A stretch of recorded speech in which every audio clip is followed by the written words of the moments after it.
Okay, so Dun, dun. uh, just a recap, and especially since Noesis was not here last time, um, the overarching conflict that you all are dealing with right now is that there are two cults. And these two cults have been increasing their activities recently. You've got the cultists of Talos, the god of storms, and the cultists of Merkel, who's the god of death.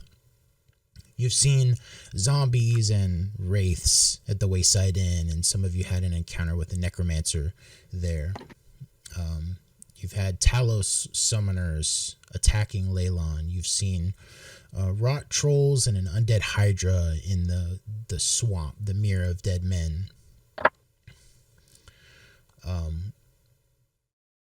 You all made it to Phandalin. You were escorting Pinchwit Wigglehoof and her giant goats, about 200 giant goats. Big caravan. Took several days to travel through the wilderness to Phandalin. Arista and crew decided not to attempt entry into the town because they're exiled, and so they didn't want to cause any trouble. They chose instead to stay on the outskirts of town and avoid any conflict or issues. Elianis seems to have snuck off to visit Giblet and the Cragmaw tribe at their hideout.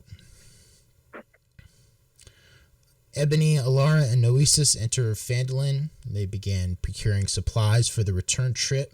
They were supposed to get 6 horses, a wagon, 4 carts, and 10 vials of holy water. They were also asked to follow up with the associates of their exiled friends, namely Sildar Hallwinter and Gundren Rockseeker. We totally did that. I tried. Ebony chose to meet with Sildar Hallwinter at the town hall. She also got a glimpse of Mayor Halia Thornton. Sildar mentioned a string of mysterious disappearances and dangerous lightning storms. Ebony also met with Gundren Rockseeker, provided a forwarding address for Silverhand Company, and collected carts and a wagon. Ebony's attempts to get either Sildar or Gundren to leave town were not successful.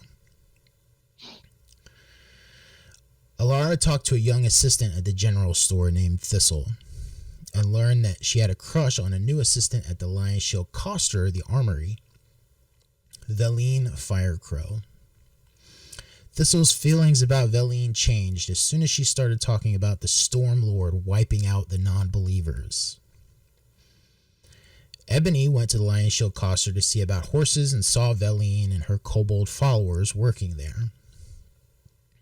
Alara went to the Shrine of Luck to collect holy water, but found that the shrine was ransacked. The only evidence left behind was a silver pin depicting 3 parallel lightning bolts, the symbol of Talos. Alara, Ebony, and Oasis regroup at the Stonehill Inn to grab sandwiches and discuss their next moves. As night falls over the town, a mysterious figure enters the inn, but then immediately leaves. The innkeep, Toblin Stonehill, explained that it must have been Argus Skeel, a strange individual who is not all he seems and only comes around at night. Wishing to return to the rest of the group quickly, the 3 newcomers are preparing to leave town immediately. As they do, they are confronted by Veline Firecrow and her kobolds on one side, and Argus Skeel and a group of ghouls on the other.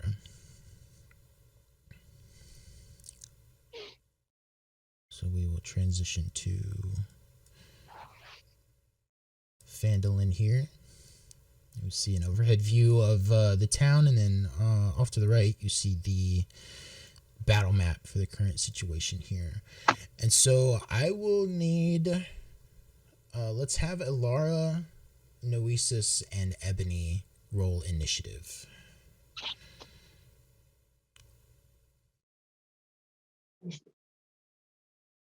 Oh, my computer's slow. That is not great. Still rolling. Okay, there it goes.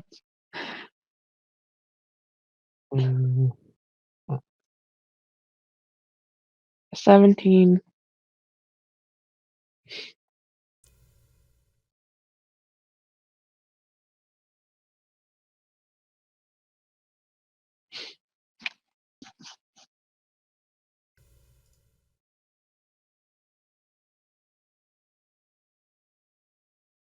I was muted. I also have 17. All right. I only have a 1 in dexterity, so I imagine you're probably faster than me. Nah. Yeah. I'm a little fast. Just a little. Are you not dexterous? I'm wearing this fabulous robe. It kind of hinders my movement a little bit. Oh. Okay, so we will start then with Ebony at the top of the round. Oh my goodness. God damn it. Sorry. No pressure. So what are they? We're like. I'm gonna ask again. Like, what are you here for? Like, is this like a What do we recruitment believe? pitch? Is this a recruitment pitch? I think so. Okay. Who are you Okay. asking? You. Is this like? Are they trying to both get us? Or are they together? They both look very aggressive. Like they're gonna fight you. This is the vibe that you get. If you want to ask them specifically, you can have a conversation with them. But as the DM, I'll tell you this is going to be a fight. Okay. Well, I mean, I'll have to be involved. They can fight each other.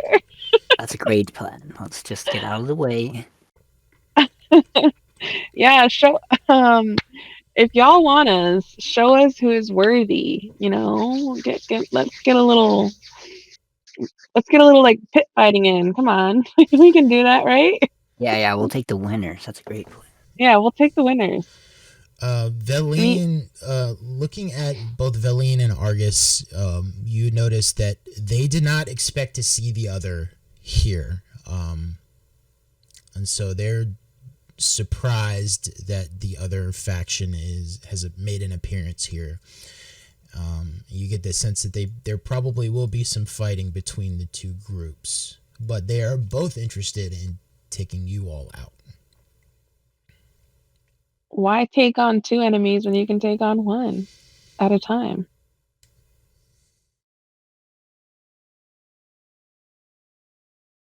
No. Oh, are you trying to? You're trying to Yeah. convince them? Yeah. Okay. Sorry. Are you trying to convince them both at once, or just one? I'm gonna try to convince both. Both of them. Yeah, I'm between them, like looking at them both. Okay. You're using persuasion. Yeah. Okay, this is going to be your action if you do. Oh God, I don't like that.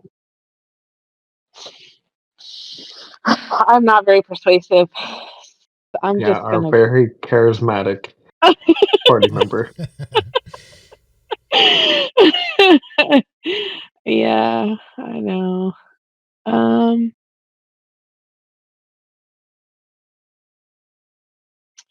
Okay, I'll. It's up to you. You're not going to be able to do this and then also take an action on your turn. No, it's okay. I don't know where I put my. Ah, there it is. I'm going to cast a spike growth. On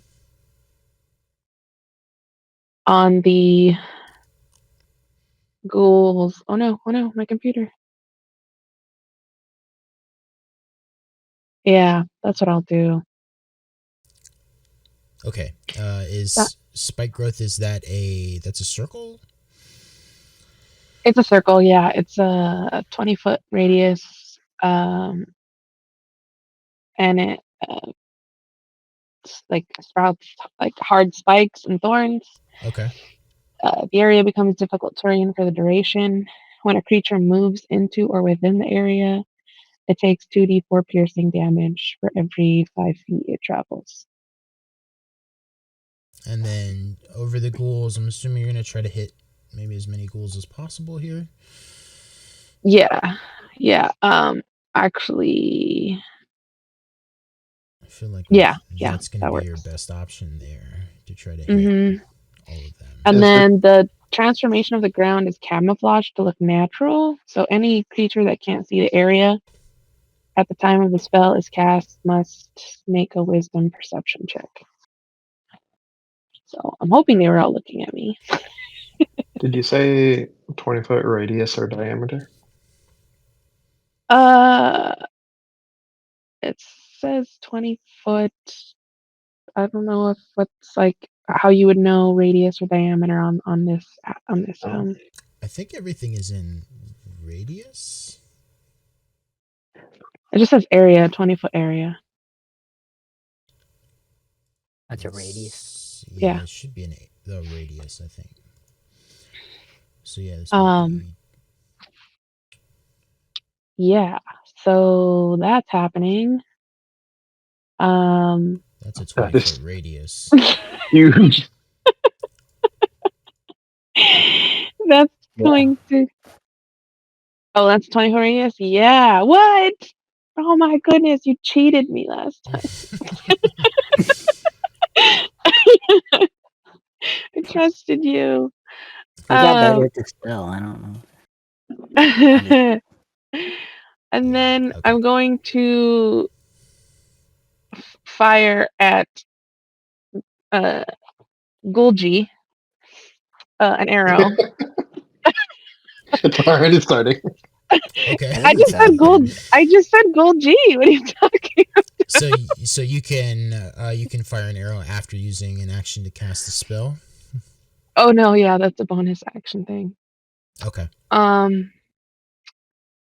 I am just going to move. Can I move on top of that roof? Yeah. What's your movement speed? Uh, it's 40 with Gojira, but without him, I think it's 35. Yeah, so you would have to get to a building, and then you would have to use the rest. You can attempt to climb. Yeah, I'd like to do that. I don't know how far away I am. Doesn't say. It looks like I'm 20 feet away from that. The building with the closest one.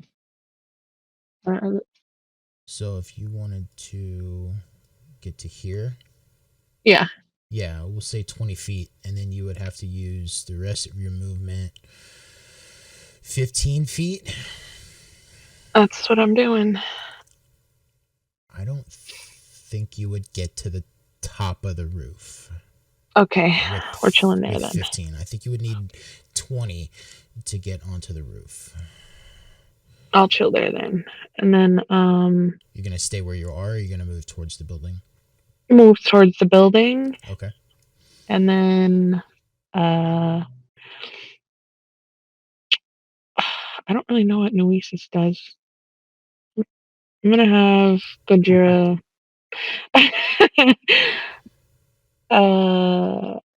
stay where they are. They're not really. Actually, I'm gonna have Gojira move to Gulji and bite him. Okay.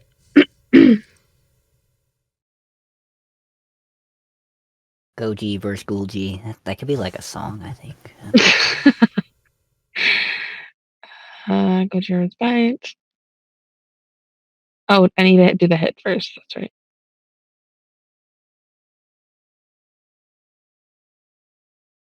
There you go.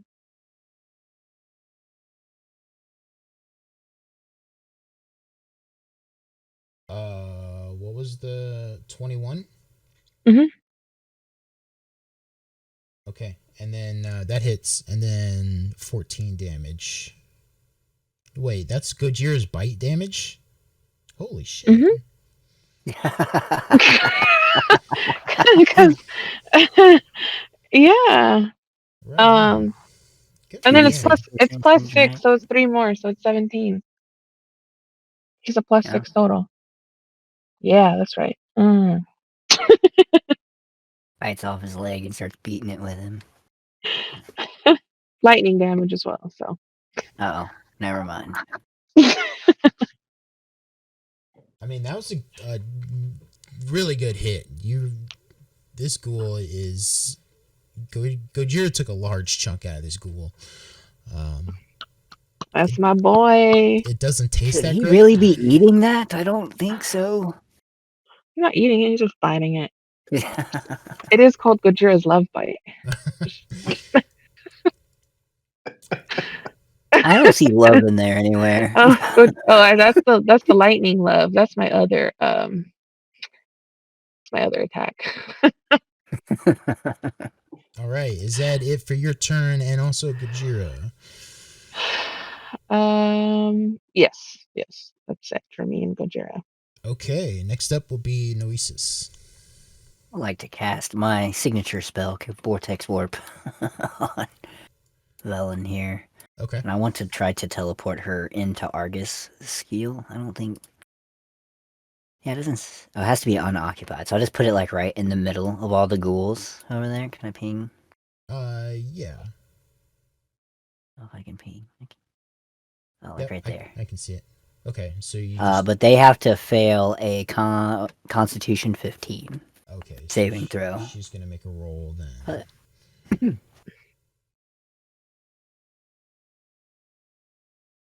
So I like begin magically twisting the space around them. They can resist it. Or maybe I do it like what I make a circle in the air and it's like a portal. Oh, nice. She rolled a 6. Oh, well then yeah, she's probably gonna land right there. Yeah. And I am going to skedaddle. That seems to be the plan. Over there to cover in between the buildings. Maybe. I can't climb very well, so I'll just watch Ebony and Envy. I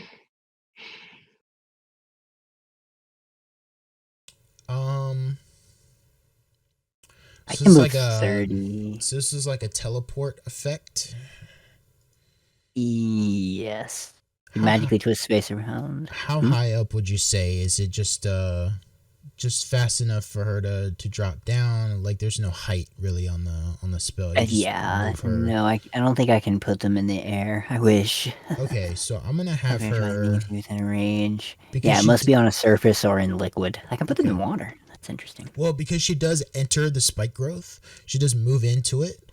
She doesn't move into it on her own, but she does get moved into it. So I'm going to have her take the 2d4 piercing.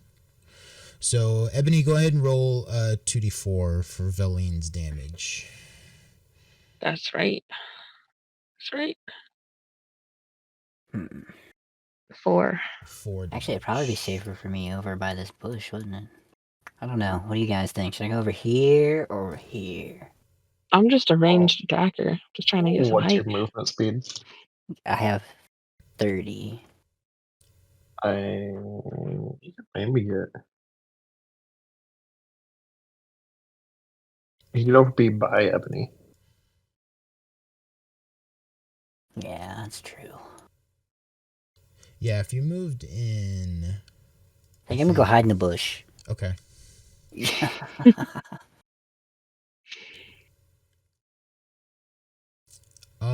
And then...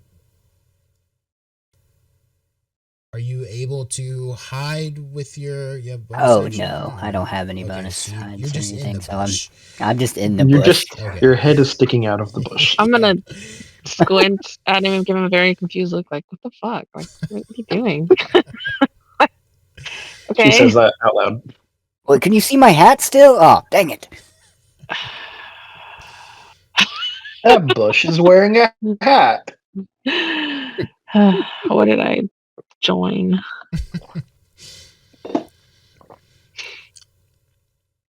Okay, is that it for your turn then?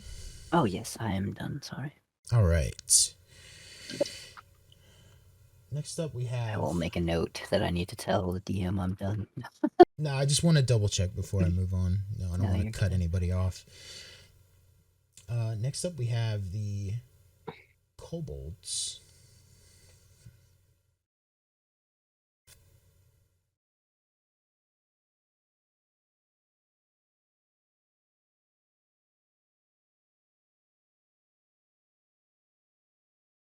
Are kobolds smart? Hopefully. Yeah.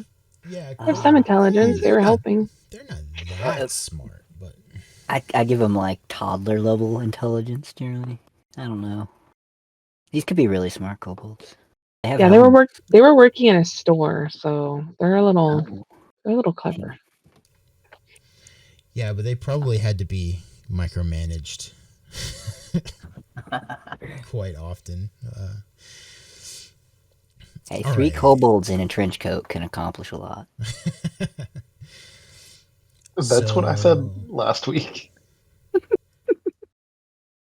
I said my favorite NPC that I've ever made was 3 kobolds in a trench coat.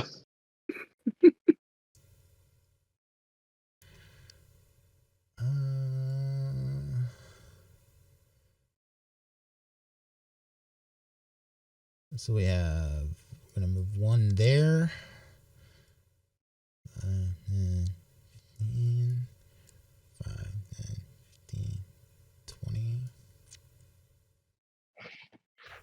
Man. 10, 15, 20.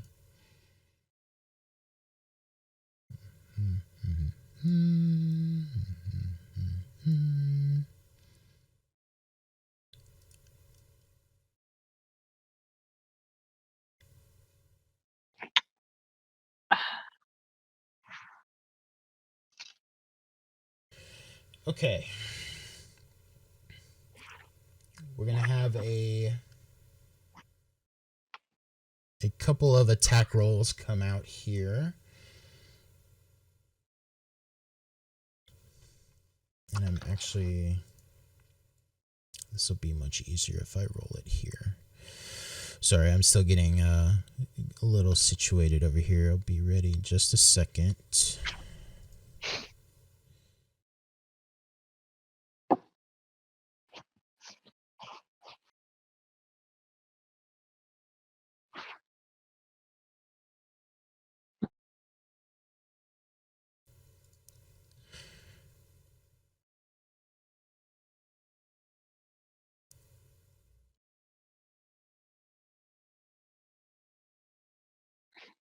Okay. 2 attacks coming towards Ebony.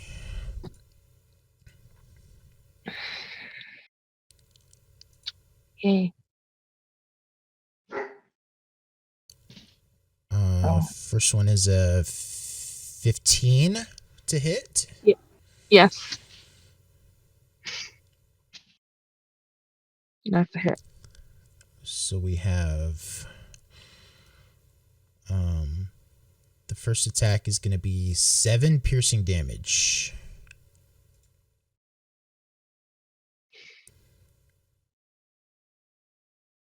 Okie dokie. The second attack from that kobold is going to miss. The other kobold is going to attempt to attack you on an 18 Yes. for 2 piercing damage. Second attack from kobold number 2 is only a 13, so that's a miss. Okay.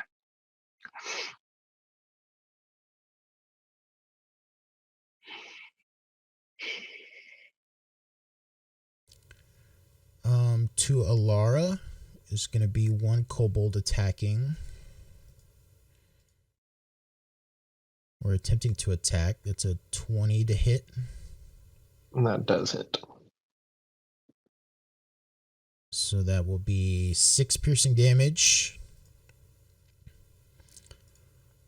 Second attack from that kobold is a miss. It's only a 6 to hit. Okay.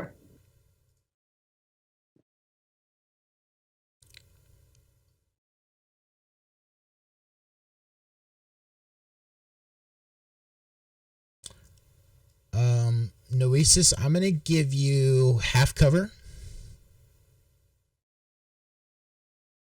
Being in the bush. But they're going to be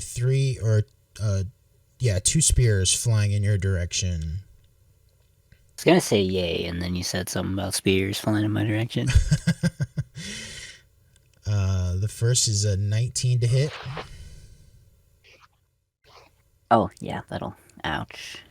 If I have half cover still... Yep, that'll hit. So that'll be 3 piercing damage. And the second attack from the second kobold is a 13, which, unless your AC is buffed, that barely hits you. Yeah, well, if I have half cover, that should make it miss. Half cover gives you Plus 2, plus right? 2. Yeah. That would put me at 14. Yeah, so that barely misses then. Yeah. Alright, I was gonna do the Jim Carrey thing, just lands on my thigh and an exclamation. Ah! The kobolds are pretty good at throwing spears. Yeah, they Hunted are. a lot of little rabbits. The And bushes and stuff. these two are now, they don't have spears anymore. So maybe I'll give them a little I'm out bit of spears in my inventory.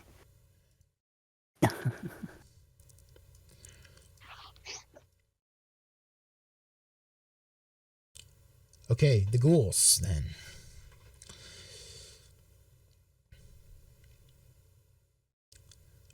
I don't think they're intelligent enough to know that they're in the radius of spike growth. So I think they will attempt to move until they take damage. So I'm going to have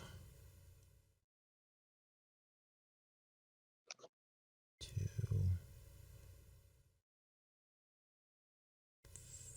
3.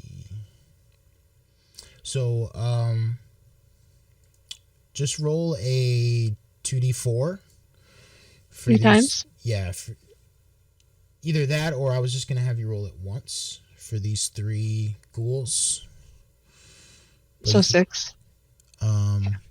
Well, don't roll it all at once because we're gonna need just the 2d4 for each one. So Okay. it'd be easier if you want to roll 3 times. Just do it 3 separate times. Yeah. I don't mind. So 7, 4. 7, 4, and 5.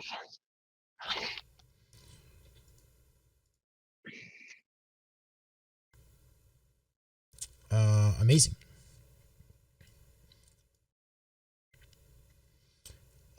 We have. Well, I'll do these 3 on Leilon. Holy shit. So we'll just do.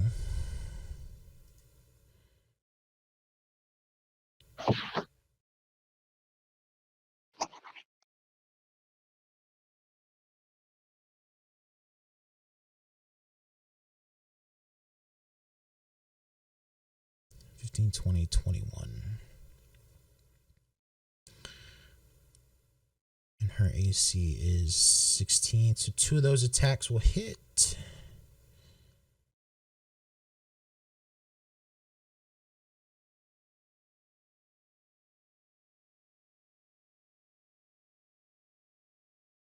We have 7 damage and then 8 damage. So 15. Okay. And then one ghoul is going to attempt to attack Gojira. That is a 10 to hit Gojira. Nope. Butcher is better than me. It is a miss.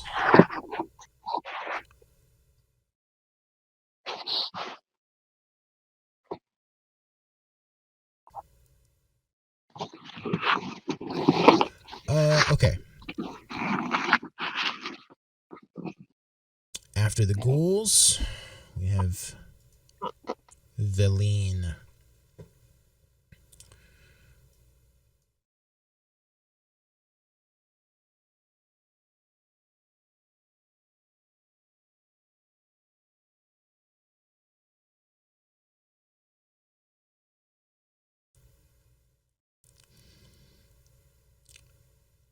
She's gonna bonus action disengage. Rogues. She's getting on top of this roof.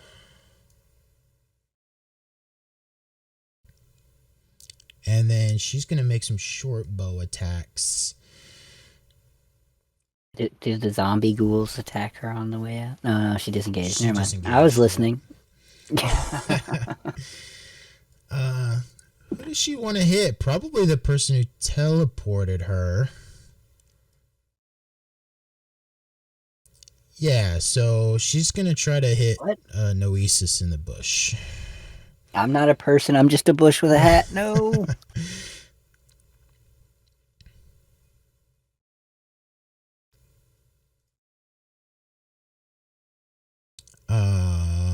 18 hits. It does. Ouch. Natural 20 hits. Oof. And then a maybe 24. not. Okay. They all got better. I don't know what to say. So she's going to hit you all 3 times with the short bow.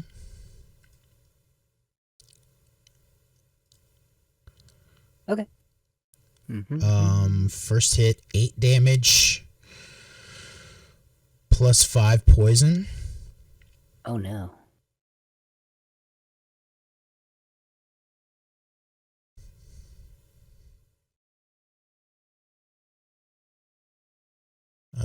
Second is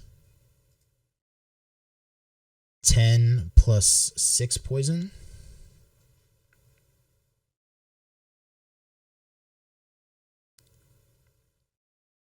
No, that was the hardest one, right? Yeah. Yeah. Third is 6 plus 6 poison. 12. I'm alive. All right.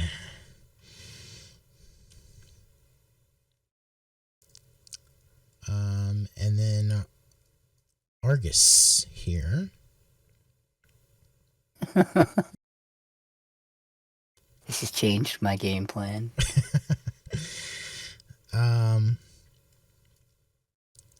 Argus is gonna move up. He's gonna get completely out of this stuff. He knows he doesn't want to be here.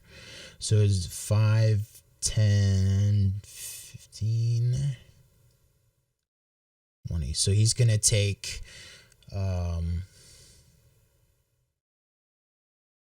64. 64. 64 damage. Oh, yeah. A lot.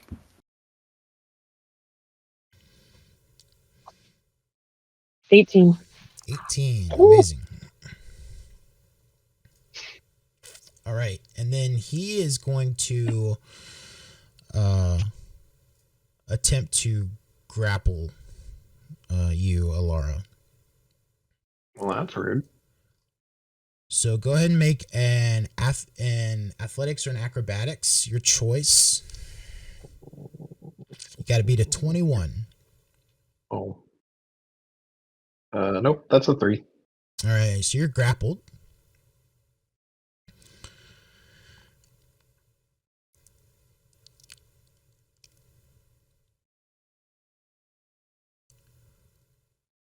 And he's going to attempt to bite you. That is a 19 to hit. That does not hit. Amazing. And I don't think being grappled affects that. I do not think so.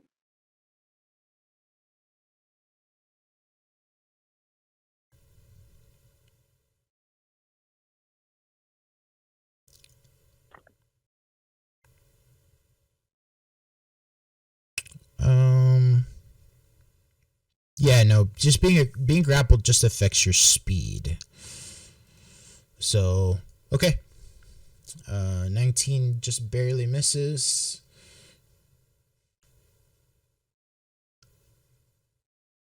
But you are grappled.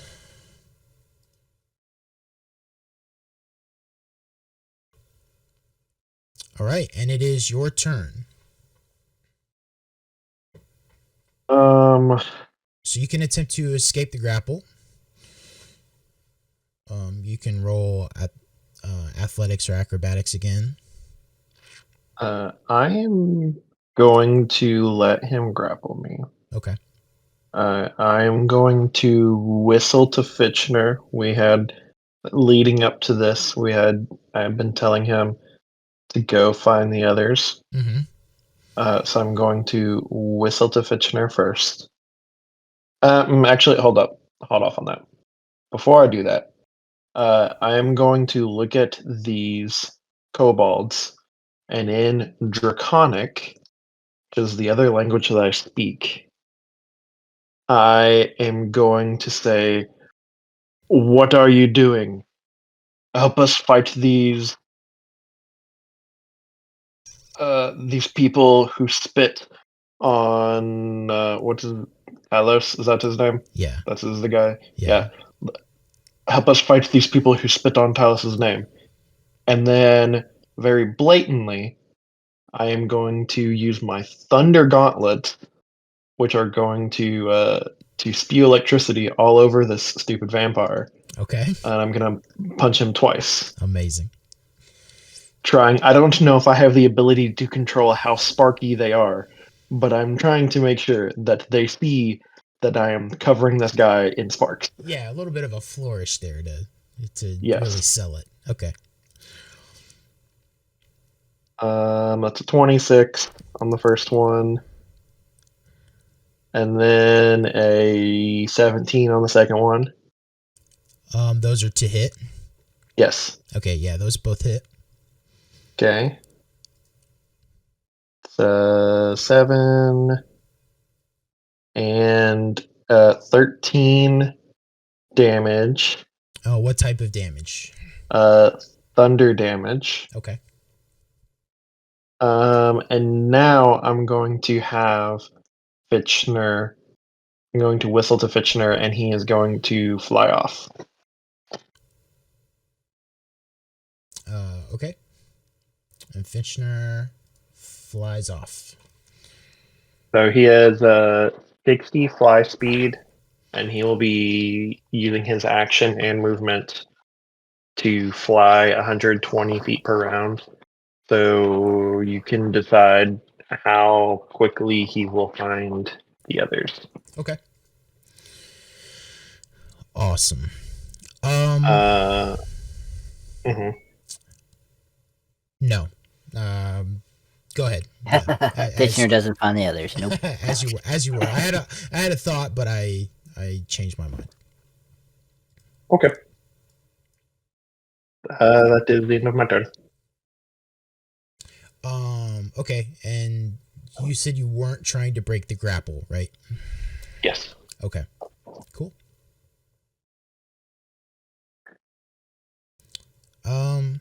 What's Arista doing? Waiting on those fucking sandwiches. Where are they? The kobold hit the sandwich bag with a spear. Been sitting here all day, starving, waiting for sandwiches. The sandwiches are in a pocket dimension. No. You see Vash is just kind of sitting Asleep. Yeah, he's trying to read through his holy book, but he keeps nodding off. Mm-hmm. Cam, when you look for Cam, you see Cam is off in the distance, like punching a tree. Yeah, that sounds normal. Eliana's nowhere to be found, but guess I'm just waiting. all right. Just waiting. Okay, top of the round then. Round number 2. Ebony.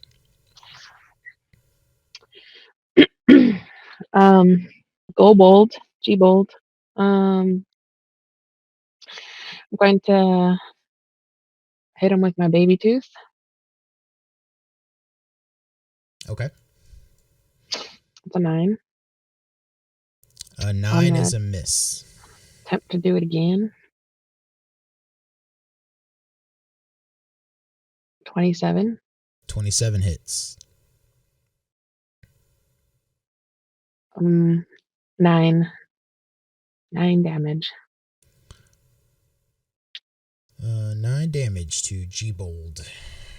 Mm-hmm. Okay. And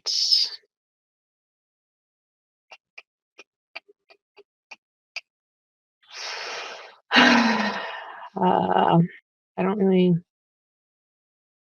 think I can do anything else. Yeah, bonus action, you can try to move. Yeah, I don't have a lot of bonus action options, so I'll try to get up on the roof. Why not?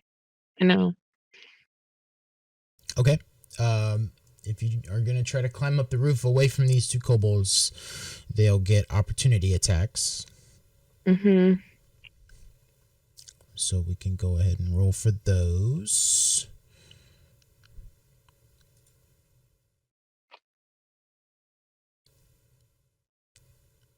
First one is a 15. It's a hit. And then the second one, would be a 22. Okay. 4 times. Got it.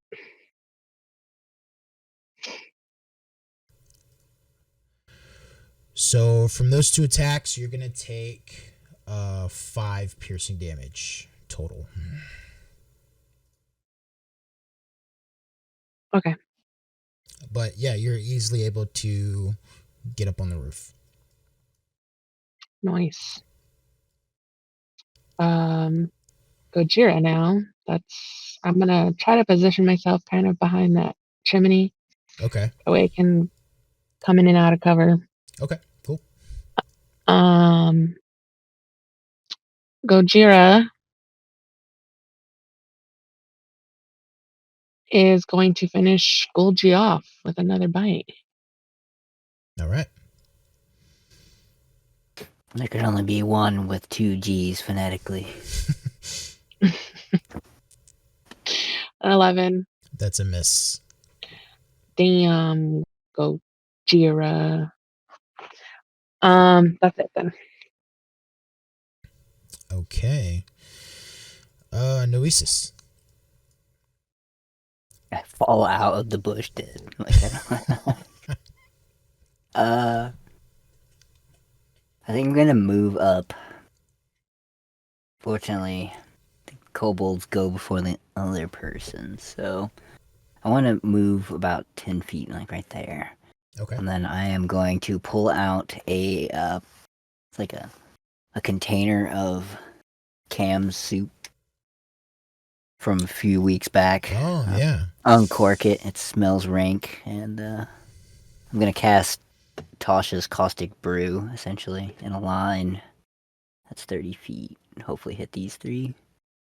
Okay. I'm just gonna roll. Let's see, do I roll things? No, they roll dexterity saving throws. See, I don't roll anything. I just make you roll all the time. Amazing. I love it. Yes. So 3 dexterity rolls from them. Yeah, as I'm throwing a vial of this old soup. Okay, Kobold C rolls a 7.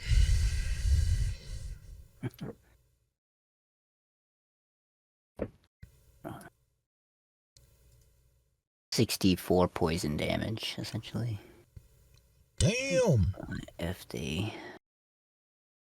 And they are covered in it, and they will take 2d4 every round.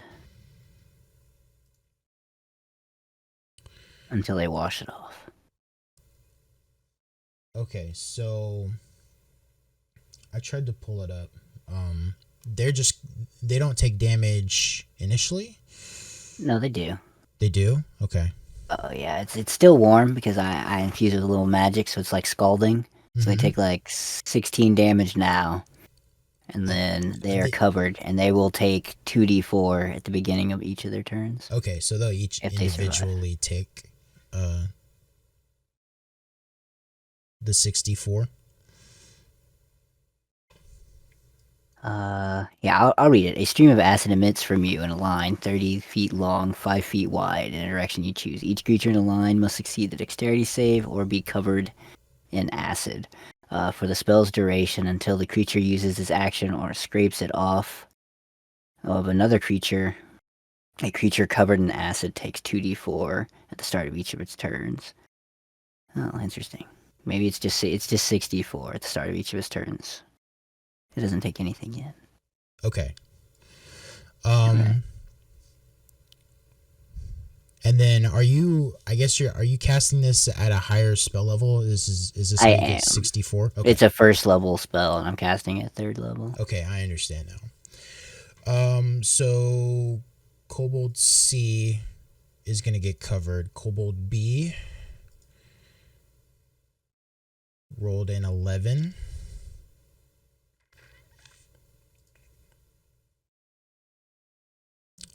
Is that I didn't do a ruler thing. what is your spell DC? 15. 15. Okay, so Kobold B is a failure. Kobold F. Okay, just because he fails one save doesn't make him a failure. Well, they're all failures. So Yeah, they worship Talos, right? That's the bad person, I think. I'm gonna give them. Can I do multiple rings? I can. So I'm gonna give them yellow for no Oh, it was spear, initially. green for poison. So we'll do yellow. Yeah. He's got no spear. He's poisoned, or he's got acid on him, rather. Yeah. He's got cam soup on him. It's gross. Awesome. Okay, sorry about that. I needed to understand a little bit. No, my bad.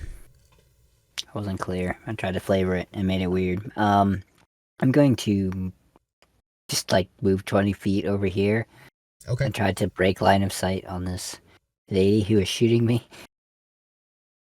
As I limp over here, there's like a trail of blood behind me. Yeah, I think you can get like there's a building right here. You're kind of like behind that building, so I think that works. Okay. I will be finished after that. I'll fall down on my like up against the building.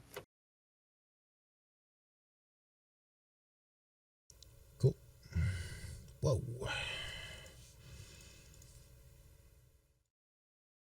Summoned another field. Yeah. It's just like we're playing in real life and you broke out like another tile. That's great. There we go. Okay. That's perfect. Okay, and that was it for your turn, Oasis? Yeah, as long as like a dragon or something doesn't come from the right here. Okay. Kobolds then. I say we do, this is 64 on each of these, so let's get that out of the way. If you want to roll 64, you can do it 3 times, you can do it once, and that'll apply to all 3 of them. 64? I'll do. No, not you, Ebony. This will be for Noesis.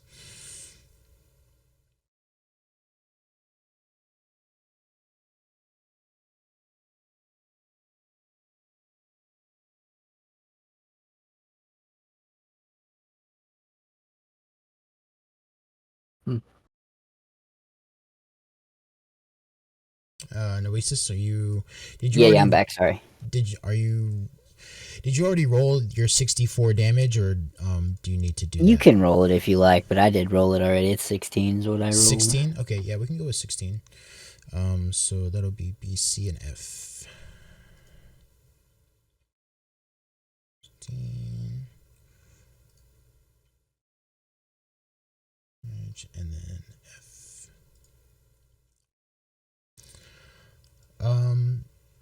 I think these three will use their action to get rid of it. So that'll handle that. Good. That means they're not throwing spears or stabbing.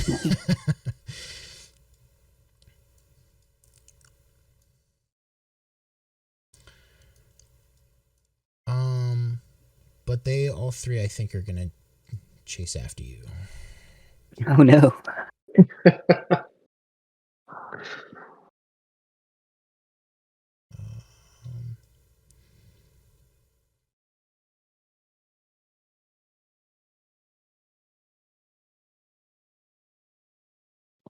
Hmm. Okay.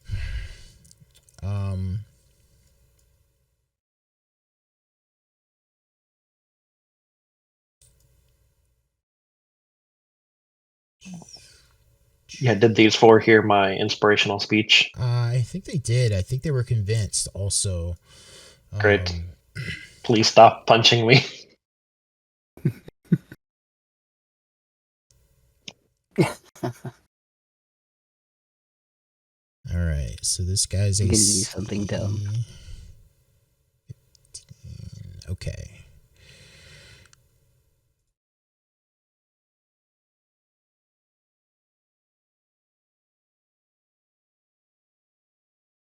I'm just rolling and counting hits here. So we got 1, 2, 3,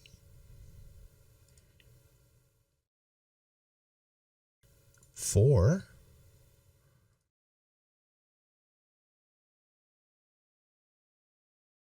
5,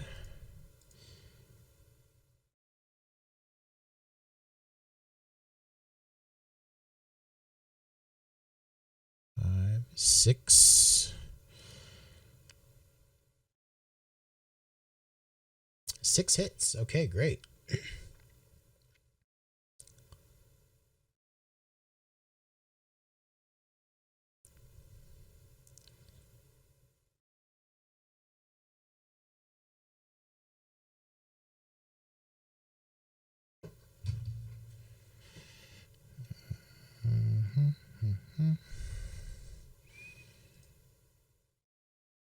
Just 3.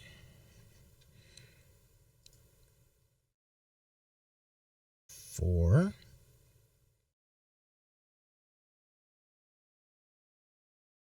5.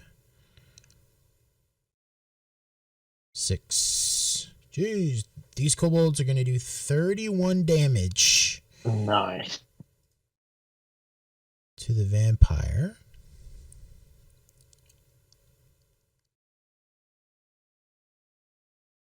But he's got resistance, so it's going to be 16.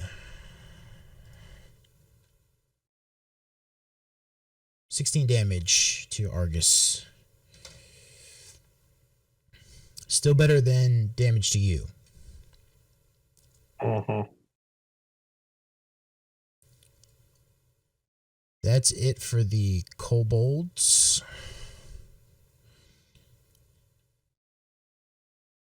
Next we have the ghouls.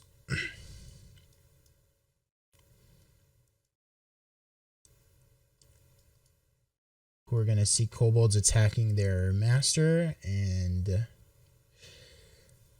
I think they're going to try to defend.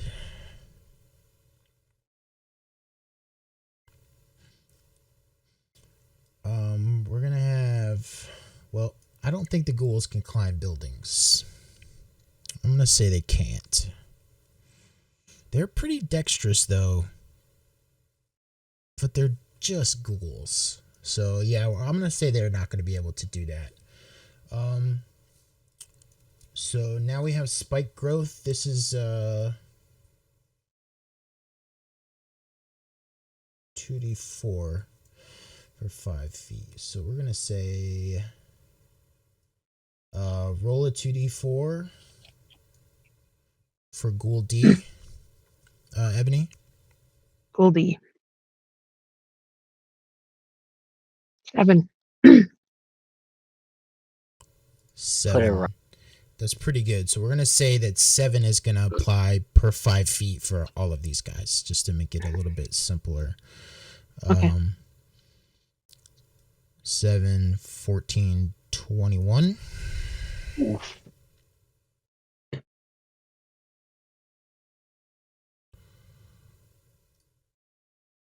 Great. 7, 14, 21, 28. Ghoul E is dead.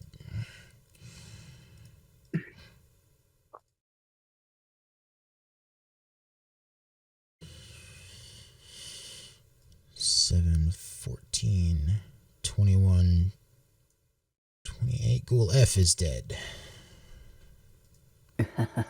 Ghoulie just like fall apart from the thorns. 7, 14, 21, 28. Ghoul A is gonna die.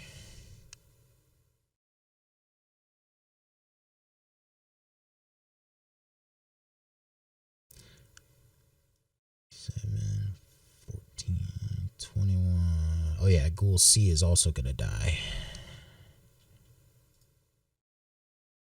Whoosh.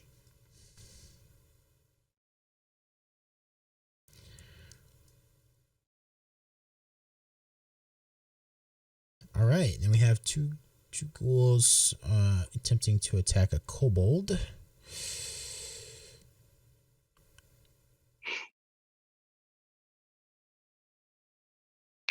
So we have a natural 20 and then a 17, which is a hit.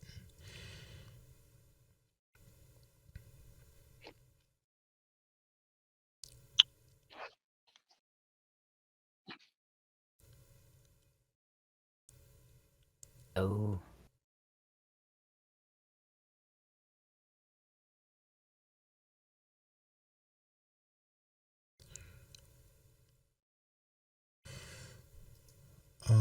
So let's figure out damage first.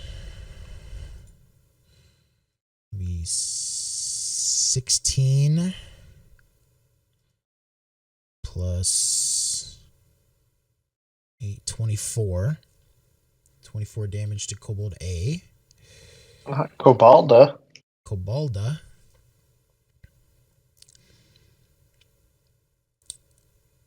And then Kobold A is going to make a con save of a 14, which I believe is a success. Yes.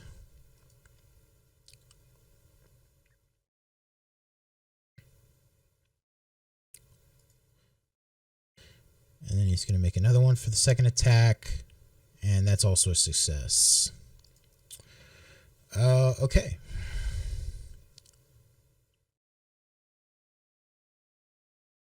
So that's kobolds, that's ghouls.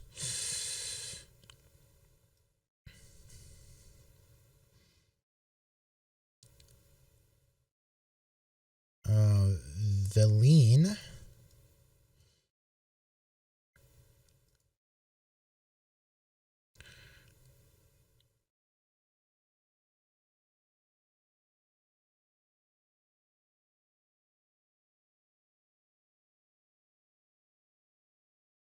Let's see. Whoa. Nope. Oh, the one I'm afraid of. I think she's ignoring you. She can't even see you right now. But what she can see is Ebony. Ducking behind a chimney. Yeah, some archer on archer combat. I'm going to give you half cover, Ebony. I'm fucking ready. Let's go. Oh, they also have a chimney as cover. Ooh, this is a little 1v1. You've got you've got 3 arrows flying in your direction. Like anime as hell. First one's a 24 to hit. I believe that's going to hit Holy you. cheese and crackers. Okay. What kind of cheese? This really matters. Gouda cheese. Oh, excellent. You answered correctly. Second is a 19 to hit. I believe that hits even with your half cover. And then a Yeah. 26. So 3 hits. What's a half cover? Plus Plus 2. 2 AC. Okay. What was the second number? Oh, Ni- yeah. 19. Oh, yeah. I'm not very. I'm very pokey. All right, so Pokeable. we'll roll the piercing damage first. The pincushion tactic is not healthy. I can vouch. So 25 piercing damage. Jesus Christ, that motorbike. Okay. 25. Plus 8 poison damage. Oi. 8. Bros, I am not looking good. Did you just like fall off the roof? Like No. I'm okay. I'm still holding on, but I'm not looking good. And she's going to duck behind this chimney and give herself some half cover as well.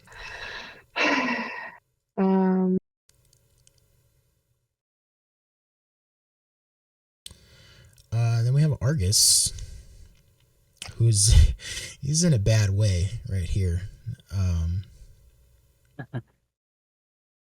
he's a kobold pincushion. Right. Are any of their spears like shaped like a wooden stake by chance? Yeah, they're pretty rudimentary spears. They've got wooden stick, but they've got like they fashioned some spear tips at the end. They're not just sharp sticks. They're a little bit more sophisticated than that, but not by much. Argus got lucky.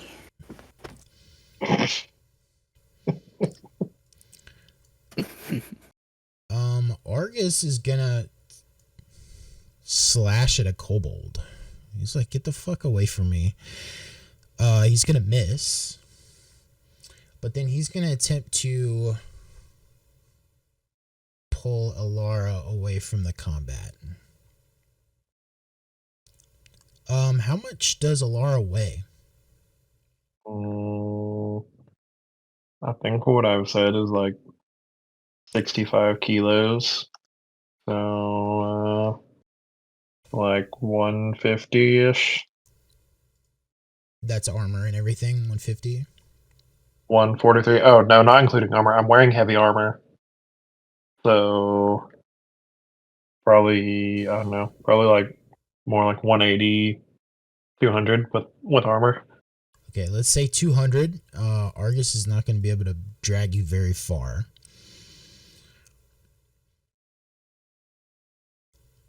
So we're going to say he gets that far with you, which is going to draw an opportunity attack from a kobold.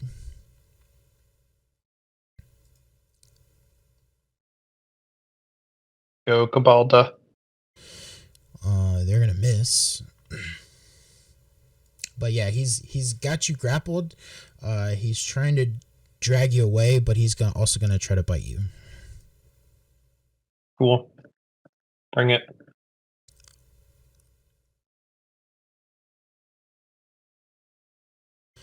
It's only an 8 to hit. I think that misses. That does not hit me. Man, okay. All right, Alara, your turn. What do I know as a character about vampires? You know about vampires what you as a person knows about vampires. Vampires, all the stories about, they're weak to sunlight, they can't go in somebody's house without being invited, stick to the heart, all the typical, stereotypical stuff about vampires, They sparkle. Yeah, and All right, some sometimes of they those sparkle. are myths. Okay, I don't know what to tell you. Say it out loud. I'm just kidding. Continue. I like it. But yeah, the stories about vampires get passed down in the D&D world the same way they do in our world.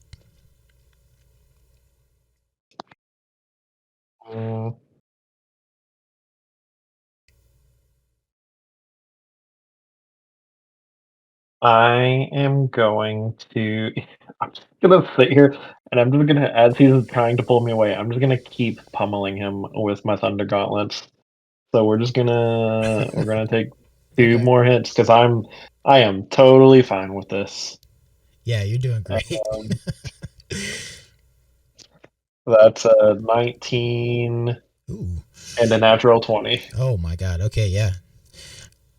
Natural 20 first. That is 18 points of thunder damage, Sheesh. and then another 13 points. Daggone. Okay, yeah. Argus isn't looking so great. He's gonna drop you.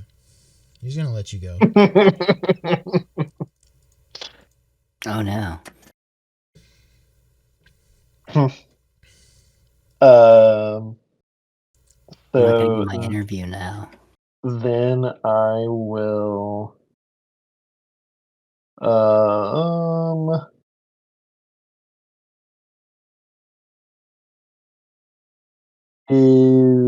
So then Fitchner will also get his 120 feet towards the gang. Okay.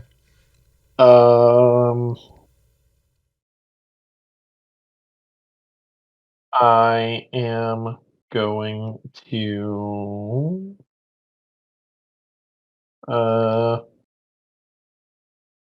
is grappling a bonus action or an action? Grappling is an action. Okay. Then let's see. I don't think I have any bonus action spells. Let me see.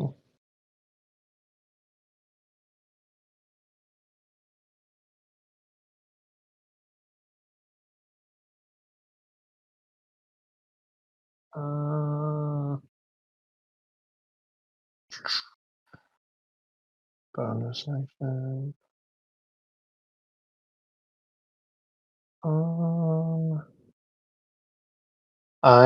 Can I see Ebony up there?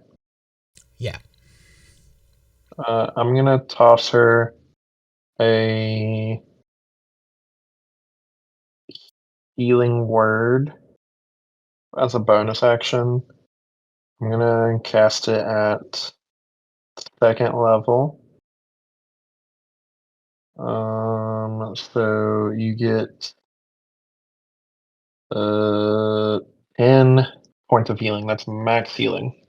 Nice. Thank you. I needed that. And yeah, I'm content to just slug it out with Argus over here. Okay. And that's the end of my turn.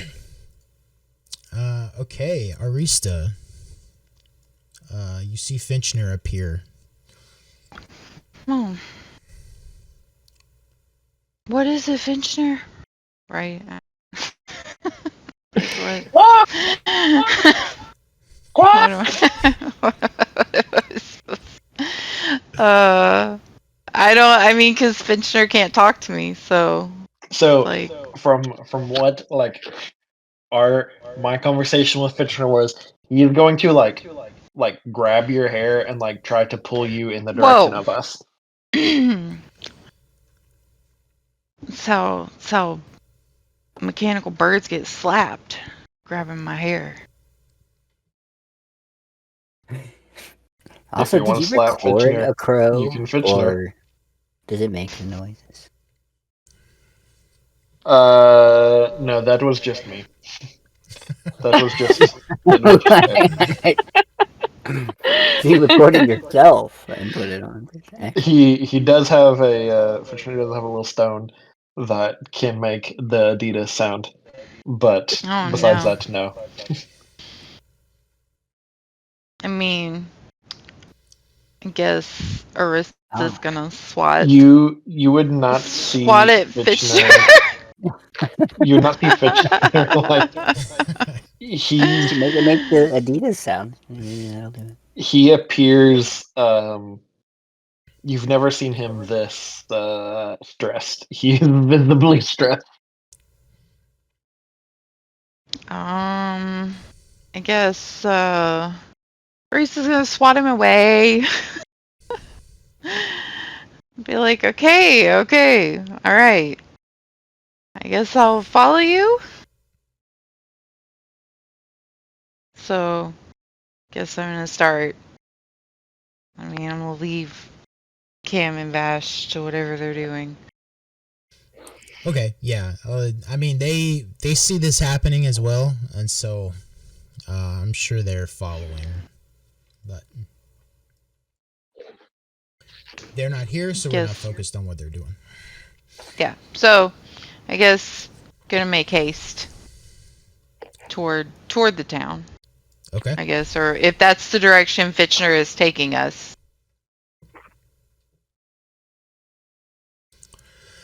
Yeah, I think so. I hope so. Fincher's just leading you off into the woods. Right?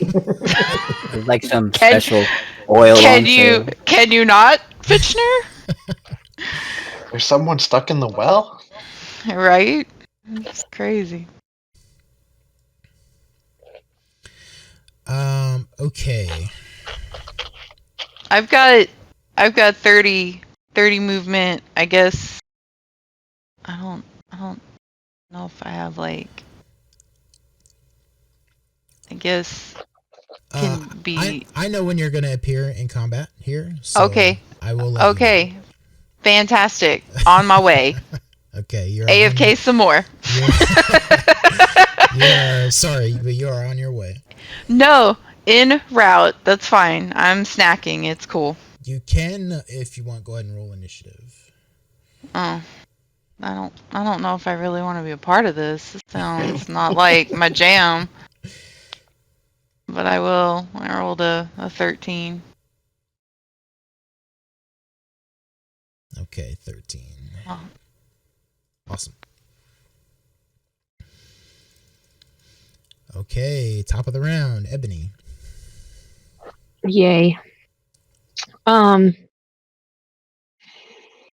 Okay, so I'm going to cast a different spell this time. Okay, Bonus so action. dropping concentration on this one. Yeah. I'm going to cast Hail of Thorns. Oops. At the let me remove that. It's second level. Is that what it is? Yeah. And then I'm going to fire at Leilon. Okay, so you're firing Hail of Thorns at Leilon, or Yeah, so I cast yes, at Leilon, yeah. okay. It's like so the next time you hit a creature with a ranged weapon attack before the spell ends, the spell creates a rain of thorns that sprout from your ranged weapon or ammunition. And it, in addition to the normal effect of the attack. All right. And did you cast it at a higher level or just the base level? A higher level. Okay. Okay. Now we gotta be sneaky and not tell the DM what level we're casting our spells at. Oh, okay, I don't know. So yeah, casting it at a higher level.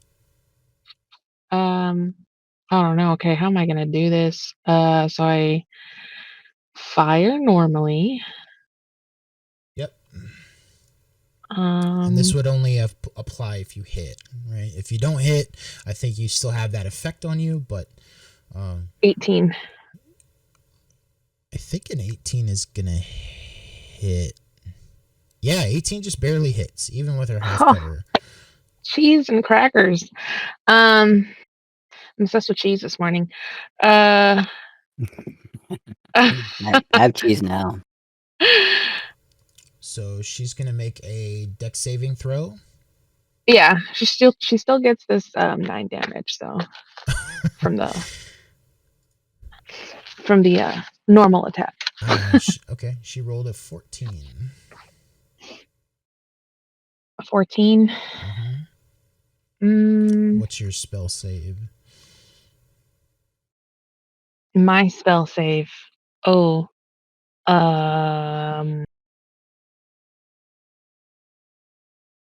I don't know where that's at on the sheet.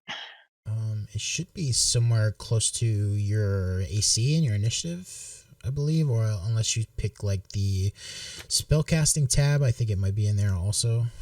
Yeah, if you're looking on D&D Beyond, you have to go to spells, and it's at the top of that tab. Save DC? Yeah. 15? Oh, it's 15? Okay, so she fails.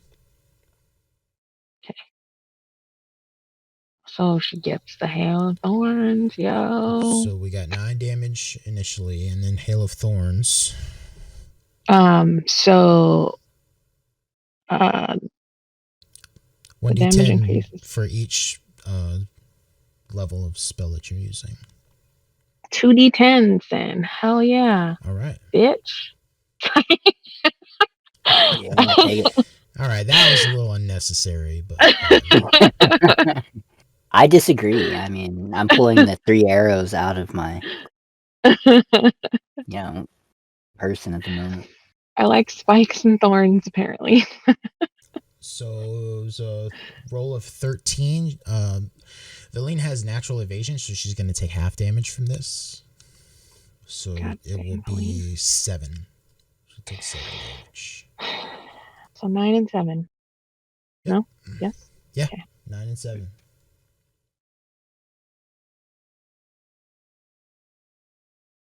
I'm gonna go back to hiding.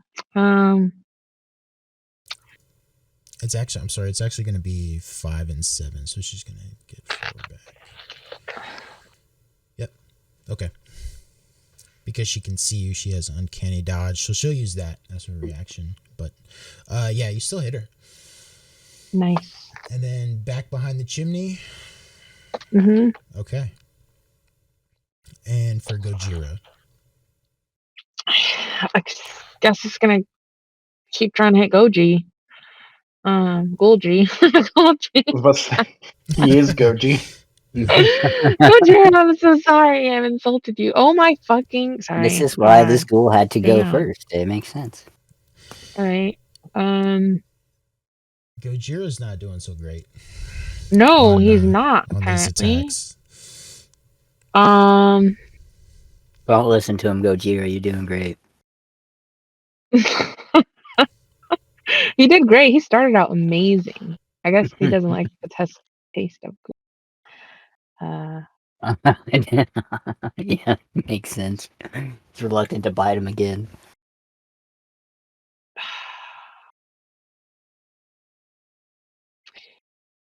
I'm gonna run over, or Gojira's gonna run over to Lara. Okay. That will provoke opportunity attack from the ghoul. Yep. We'll see how that goes.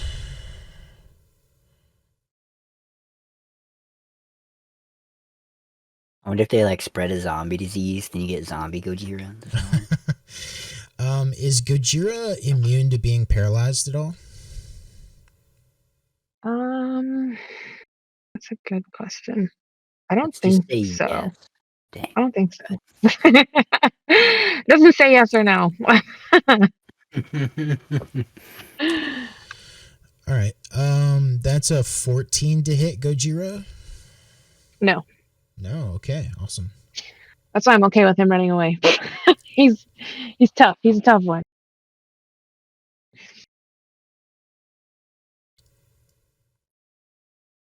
All right. Gojira is next to Ilara.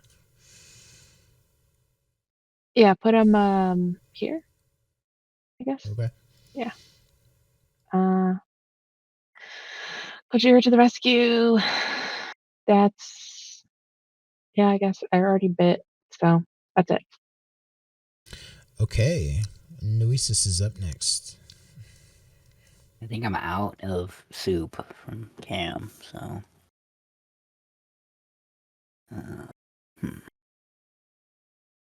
I was thinking I could play dead, but I'm not sure how smart the kobolds are. They just stab me and I'm dead anyway. Oh well, I'm gonna try it. Okay. I am going to cast a spell through my spell book. I have a special feature that allows me to cast a ritual as its action. Okay. So I'm just gonna cast Feign Death on myself. All right. All these new actions and spells is awesome. Yeah, and I'm just gonna be dead for an hour.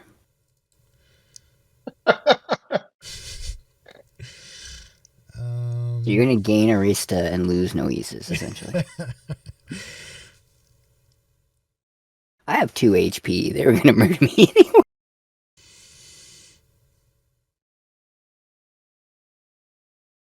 I'm hoping they come around the corner and they just see me up against the building with the 3 arrows and spear sticking out of me. And just like a pool of blood. Okay, so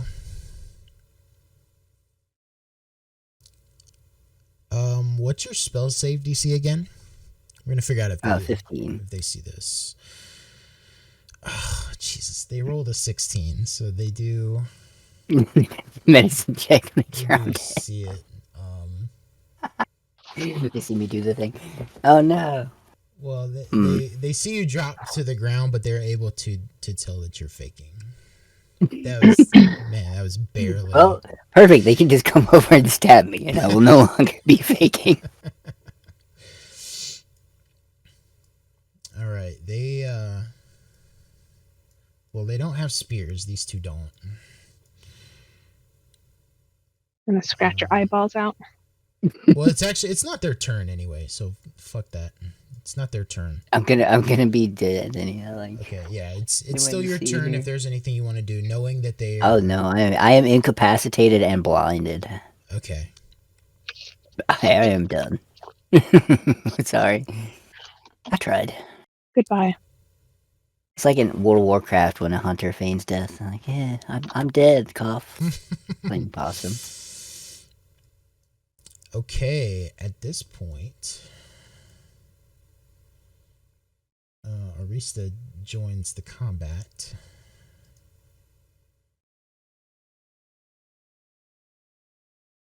Not from over there, but from here.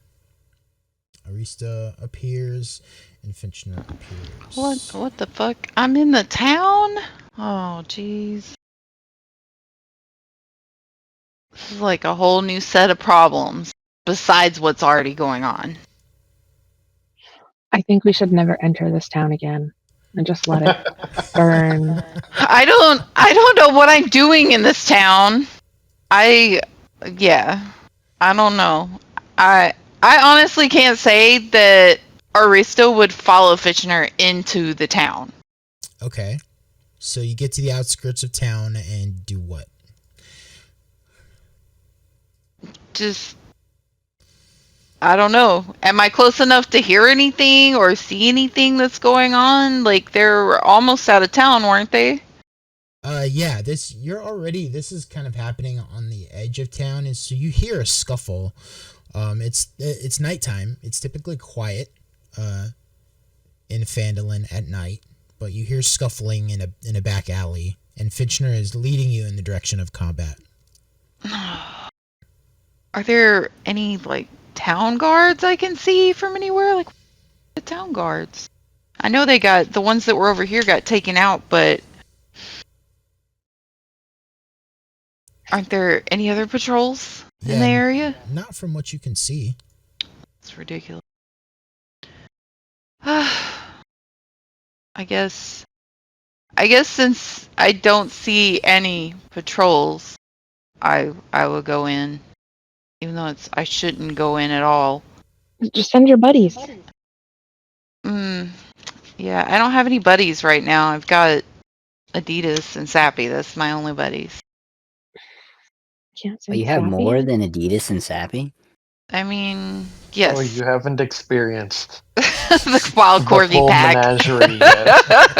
You Yeah. carry like red and white Send 'em spherical in. objects on your belt? I don't know. Send in the corgi pack. I don't like what. I don't even know what. I haven't been here, so I don't even know what's going on. I mean, you look around, you see Noesis is dead over here by a bunch of kobolds. That's fine. Yeah, you see kobolds and ghouls. I'm over here fighting. like, what the fuck is Noesis doing here?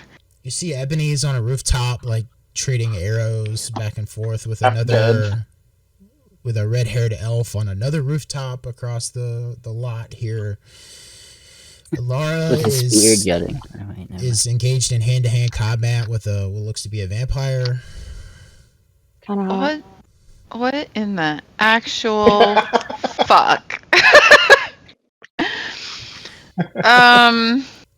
Alright, well. The quest for sandwiches has turned into this. I know, like, what? Where are my sandwiches? Oh, I got stuff to say about those sandwiches. I mean, where's the fucking guy who wanted the sandwiches in the first place? Where is he? Where is he? Who knows? Punching a tree out in the woods. I don't know. Yeah, if we hadn't Well, stopped to get the sandwiches, we could have left before dark. Exactly. Well, Noesis is like hell far I mean, from you wouldn't me. have met me. Like, yeah, I was there at the So- sandwich shop. I don't know. I can't really do anything about Noesis from here. Yeah, Noesis What is on the ground, and there's kobolds heading in his direction. What is that? Is that a building like next to where Ebony is, to the right of Ebony? Like, Like a oh, like a hay sh- cart. Yeah, it's like a hay Oh. cart. It's like a, oh, okay. yeah. Yeah, like right in there. Because I'm trying to figure out like what It's so you can jump off is of here. bell towers. No, I'm not gonna do all that. That's some Assassin's Creed shit. I ain't doing that. I guess I'm gonna. I don't even know what to do at this point. Like, what the hell? So for one, I don't know really. Like, if it's a free for all at this point. If it's because I mean, I'm sitting here taking in like ghouls fighting kobolds, vampire man attacking my friend, like people on rooftops. I'm just like, what the fuck is this chaos? Yeah, it's definitely chaos. So, I guess. I mean, do I really need to get the corgi pack out for this? Just let me see. Oh god. Okay. Well then. Oh, that's a cool spell. I guess I will just get the wild corgi pack out. Fuck it. Okay. How many corgis do we get? And Ooh. It's 8 8? because because 3rd level. Remember I did 2 groups of 4 the last time. I don't remember. That's why. You don't remember? Sorry. I'm hurt. It's only been 2 weeks. How could you forget? Those are some vicious looking corgis. Yeah. Wow. The corgi pack. Well, I don't even know what to do with them at this point. Vampire guys, I can tell he's hurt, right? He looking hurt. I mean, he's taken some hits, it looks like, but he doesn't look that hurt. Okay. Well, actually, he does. He looks pretty damn hurt from what you can see. Okay. Like, got a limp. Oh yeah. Okay. He's losing the fight. I guess. The sparkle on his skin is fading. Yeah. Get. Oh no! The sparkle. Okay, so I guess where do I want to put my corgi? Gee. Oasis would like a corgi next to him while he passes. Well, don't die. If Laura Okay. has any say, I would be yelling to go. Okay. Like Noesis ran off somewhere in that direction, and dude is a kite and is paper thin. Dude is a kite. Which kite? Yeah. Which dude? Noesis. Noesis blew off in the wind like a kite? Oh shit. Yeah, 'cause okay. he's paper thin. Yes.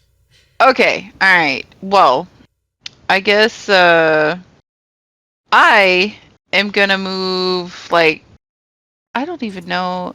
Is there a way for me to do a pointer on here? How do I do the pointer? Yeah, it looks like a little. To me, it looks like a comet coming down, but Well, where I don't On see no the- comment. on the right Oh, side? on the right. Oh, okay, here we go. Excellent. Okay, I think I want to move like right over here somewhere. okay. Me. And then I guess I'm gonna get Sappy to go like around in here in this area. And then I guess I'm gonna stick the corgis like over this way toward Kobold F with a F. Yeah. Over there, that way, somewhere. Frank. Yeah, we're gonna just start. Okay, so let's see. I used my action, movement, bonus action. Okay, I got a bonus action still. Alright, well, I suppose. Oh shit. Move them too far? May have moved them too. No, I didn't. Okay. Because I was gonna drop my totem, my temp HP totem. Or my bonus action. That's not what I want. Yeah. So anyone within the radius, what is it? 30 foot aura radius, 30-foot radius. Probably right. Because I'd like for my corgis to get the temp HP too.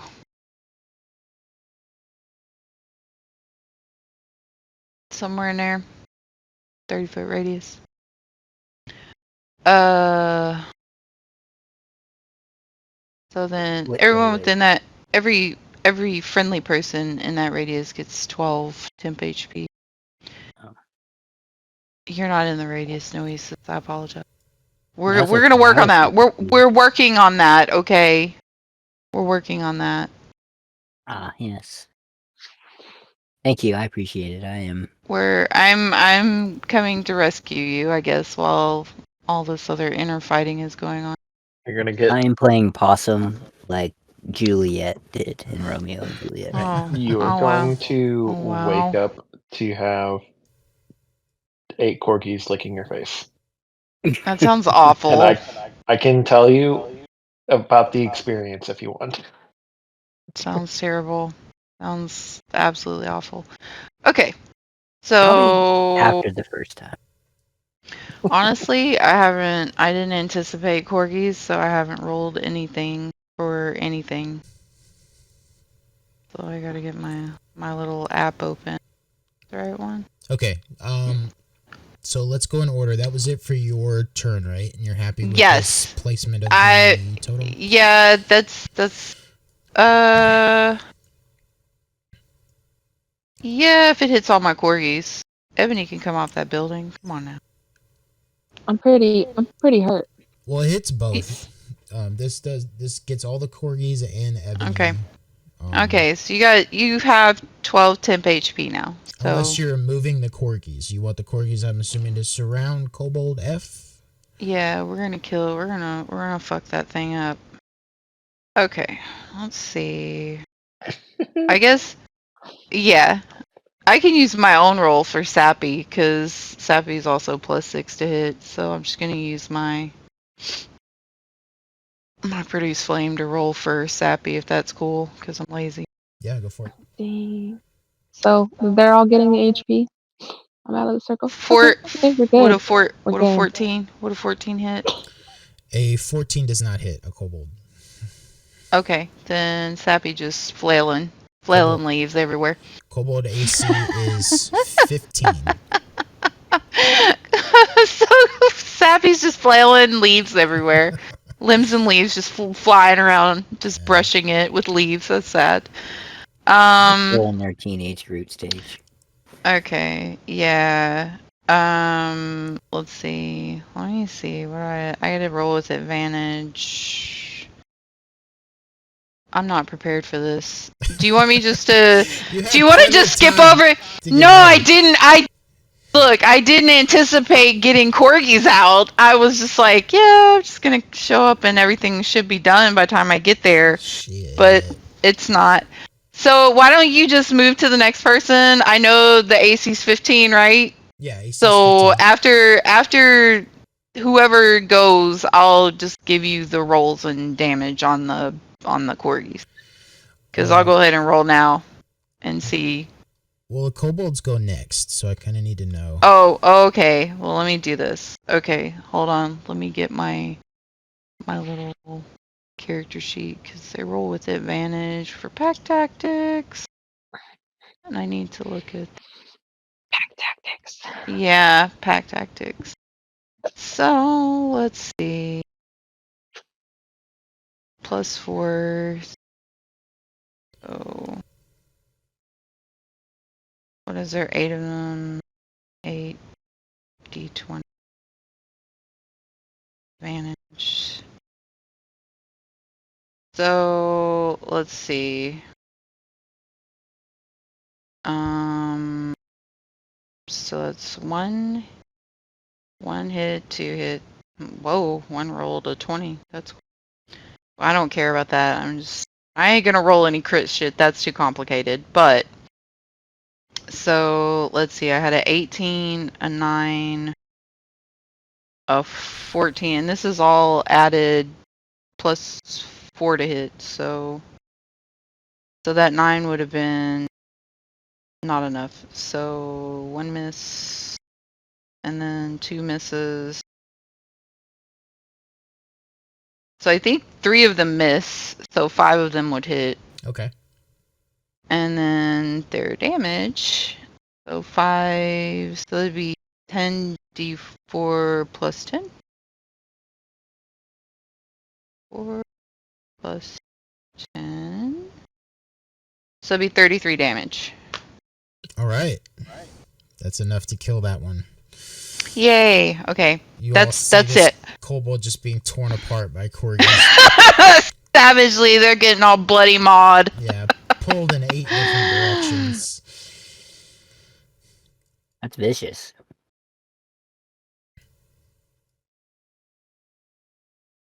How are Kobold B and C reacting to this? They look back and they're terrified. They're like, oh shit, we gotta get out of here.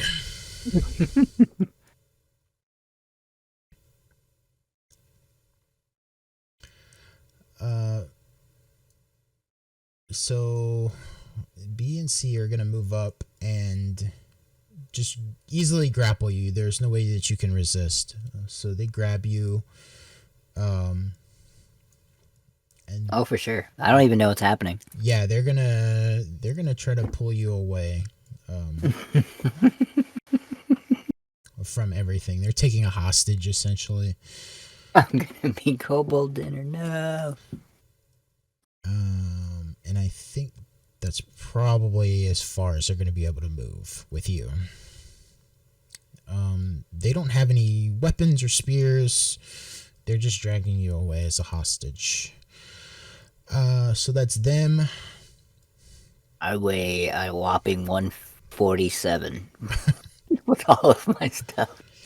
Yeah, they used some movement to get to you, and then they didn't get very far carrying you because it's half movement to carry you.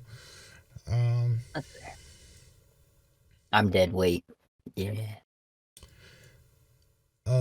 Kobold G, I think, is gonna attack Sappy.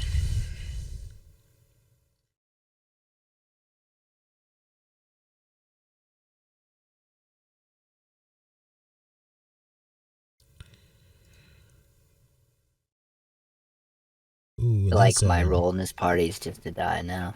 Last time I was here, I died too. And now I'm being dragged away unconscious. Hey, welcome back. Oh man, great. That's 2 nat 20s on Sappy. Oh no, not Sappy. Sappy's a trooper. He's been murdered already. It's fine. He's used to getting abused. So Sappy's gonna Sappy take looks back sad. 12 piercing damage from the first attack. Okay, that's the temp HP. So, good. He's just normal now. And then 4 piercing damage from the second. Okay. Homebrew. We have Kobold D is going to make or attempt 2 attacks. That's a natural 20 on the first one. Wait, 3 nat 20s? Oh my god. And then a dirty 20 on the second one. Is this versus Argus or Sappy? This is versus Sappy. These two kobolds have turned around and are looking at Sappy now. They're ignoring Argus. How can you not look at Sappy? So Sappy takes another 6 piercing damage. Mm-hmm. Then he's going to take 5 piercing damage. So 11. Oh no, Sappy's getting hurt.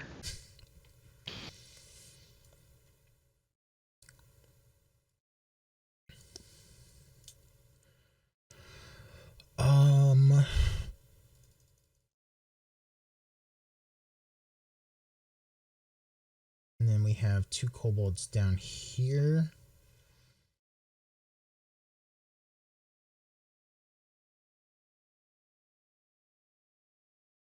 This one's going to move back in and attempt to fight off these 2 ghouls.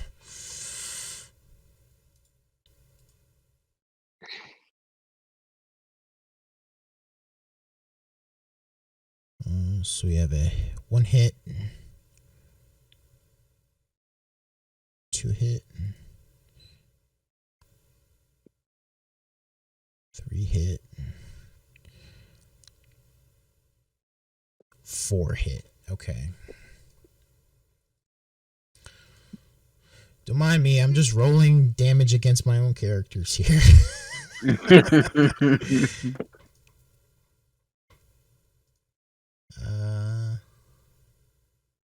So 11 damage to Ghoul D. That's going to kill it. Oh. Psst. This was our plan. We just wanted to make bets. They got pretty hurt going through my spike growth. Yeah. Yeah, your spike growth killed most of them. And then 13 damage to Ghoul B. Oh yeah, he was only had 1 HP. He's dead too.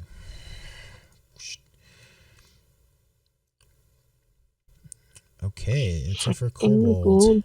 How many ghouls do we have left? Just the one, huh? A Ghoul G that I keep not being able to buy. I gave up. Yeah. Ghoul G. Ghoul G sees some fresh meat though. He's the OG ghoul. I don't know. Not the corgis. 15. Yeah, Ghoul G wants some corgi dinner. No, they're all fluff. Do the corgis have an AC? Yeah. Does an 18 Let's see. hit? I'm sure an 18 will hit. And these are spirits. These aren't actually They're flesh and bone. Yeah, they're not. I was trying to see cuz I think they just get more HP from my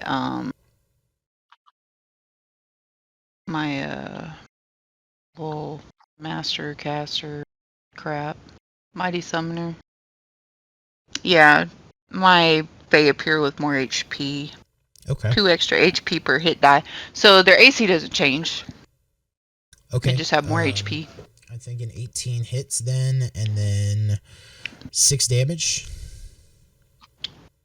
Okay. Wait, so they're spirits? They're like find familiar kind of. I summon them. Like they're not like real animals. One of them Just looks thought back you- real sad. Like, I don't know. Thought you were like Snow White, where you just like sung into the world and then Yes. fake corgis appeared. Yes, fucking out here, fucking Snow White and this shit. Ah. Yes, I summon fey spirits that take the form of beasts. That's the very first part of the spell. Okay. So yeah, 6 damage. To Slashing one of them. To this one here. I mean, they And got 10 then, HP. can they be paralyzed?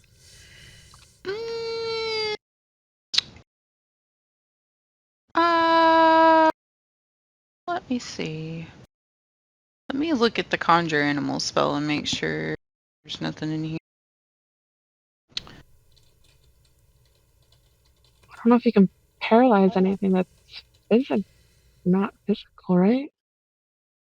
Yeah, I think I they don't are know about that. physical. They are physical, but Okay. let me look at the. A bunch of Tinkerbells pretending to be corpses. Because I think they just take the wolf stat block, right? Yeah. So, I'm looking under the wild shape one. Like, not what I want to look at. Okay. Yeah, I'll they look at should. it. I'll see the story. They have like, yeah. I would say, yeah, you could probably Okay. paralyze them. Yeah, so just roll a con save for this one. Be a +1. A +1. Yeah.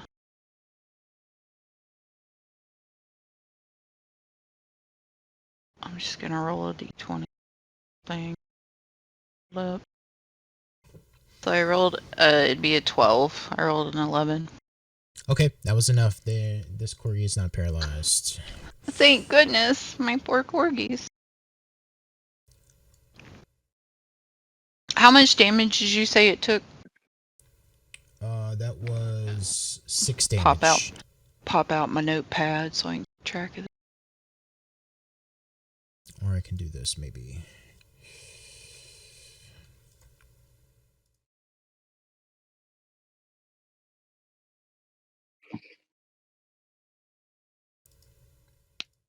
Oh wait, we're level 8, so everyone gets 13 HP. Oh. Temp HP. I forgot I leveled up a long time ago. So Okay. With the ghouls turn over.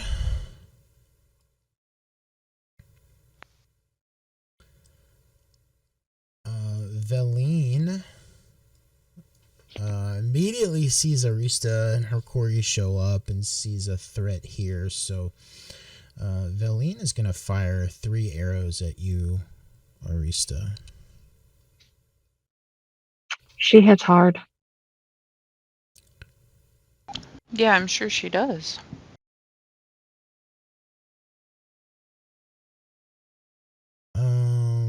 First hit is a 21. Trying to figure out why my AC is so damn low. What happened to me? But yes. 21, 22, and then... Do I get any kind of partial cover from this bale of hay I'm standing behind? Yeah, you get 2 AC for half cover. Okay. So 21, 22. The third hit is a miss. Okay. So Oh. we'll do the piercing damage first for 2 hits. You're going to take 13 piercing damage. Okay, so that's my temp HP. And then 11 poison damage.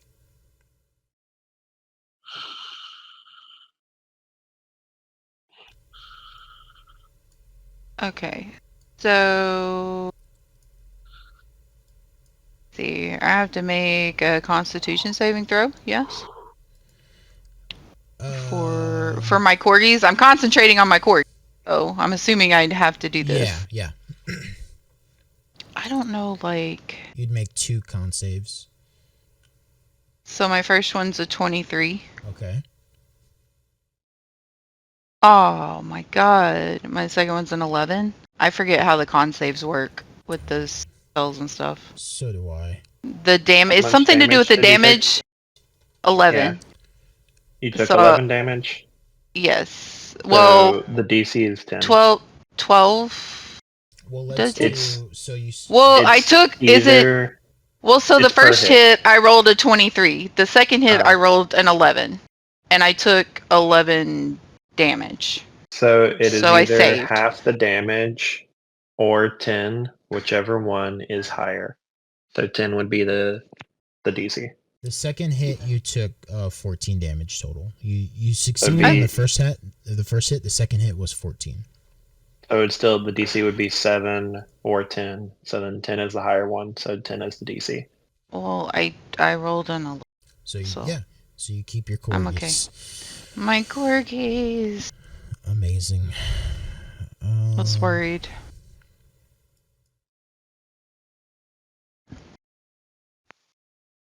Don't worry. Be Art. happy. Argus is. He's dedicated to the cause. The zealous fervor, huh? Yeah, he's hungry. He's dedicated. He's gonna try to hit Alara again. You can certainly try. He can certainly try. First one is a 15, Miss. and then Jesus, natural 1. You know what? Just for the fun of it, I'm going to take my shield. Going to use my reaction to use repulse, I think is what it's called. Yeah, I can just wait, actually, hold on. I'm gonna say. Never mind. Actually, he has to hit me for me to do that. Well, he rolled a nat 1, so if you. I can shove him up to 15 feet away. Okay. So I was just gonna shove him into that kobold behind him. Yeah, I think automatic success. I think with these two hitting each other, I'm gonna roll some improvised damage here.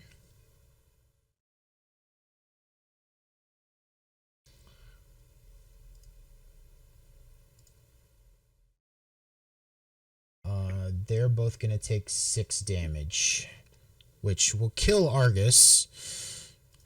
Oh. Damn, that kobold probably feels like a G. Like, that's right. More like an A.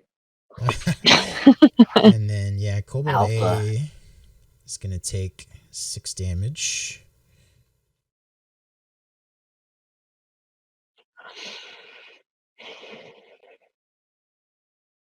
Okay. Who's next? I wonder. Oh.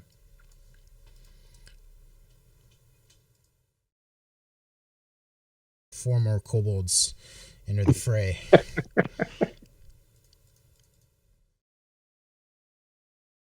Kobolds are better to deal with than ghouls. 4 more ghouls enter the fray. Oh, fucking A. I shouldn't have said shit.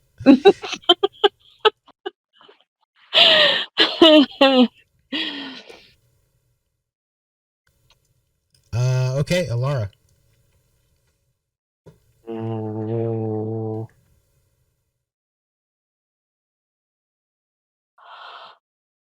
But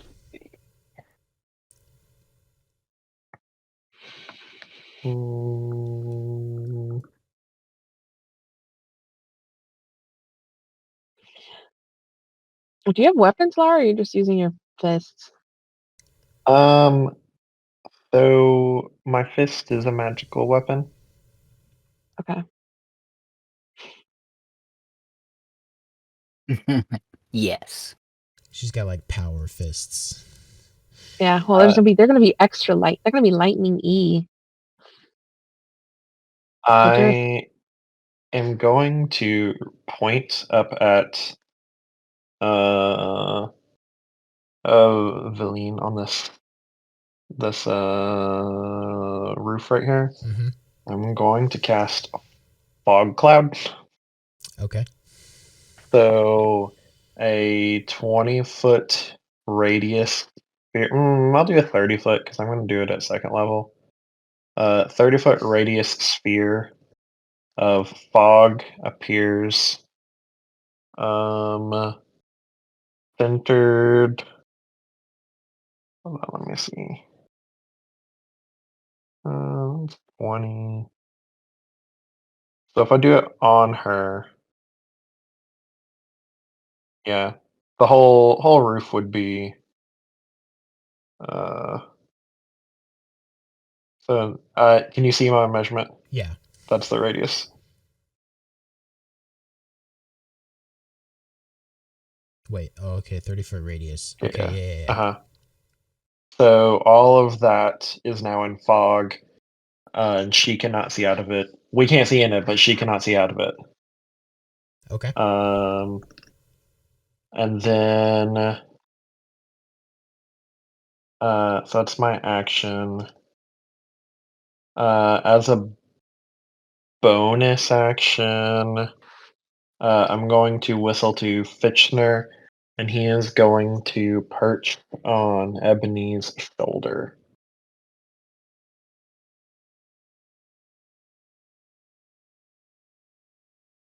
And that will be it for now. Okay. Just gonna be like, look at, touching like, okay. Okay. Just landed on my shoulder. I don't have anything yet, but next turn.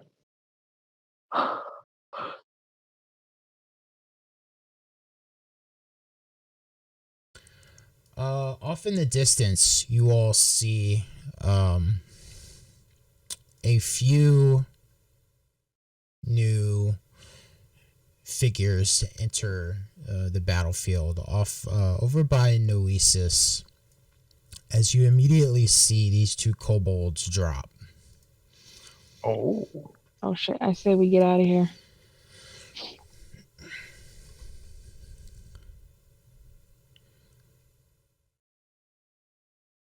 And as you look over, probably Ebony, you would be able to see this and recognize one of the figures. Arista, you might be able to as well. I don't think you would, Alara. Noesis, you're incapacitated. As you hear, "Behold their undoing!" as Sildar appears with 4 imposing figures wearing red garments and robes and cloth kind of over their various armor and adorning their weapons. This is Sildar and members of the Phandalin patrol who have arrived.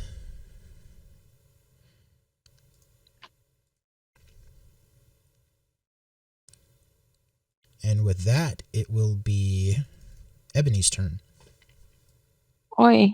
I'm gonna yell down to Arista like, the town guard is coming. I don't know if maybe you want to hide in that hay bale. I don't know if you can command your corgis from there. But definitely you may want to hide.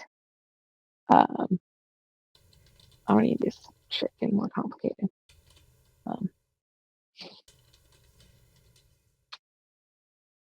So can I see Valine? No, you cannot see in through the fog. Okay. But she also cannot see out of the fog. Okay. Okay.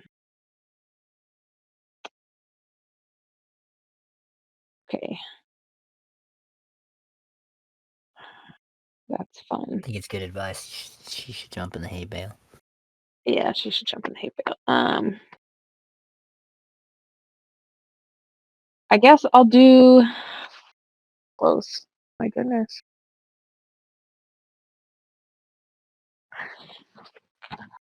I'll do another Hail of Thorns. Basic Okay. And who are you attacking? The group of kobolds, the new kobolds coming in. Okay. I don't want to. The town guard.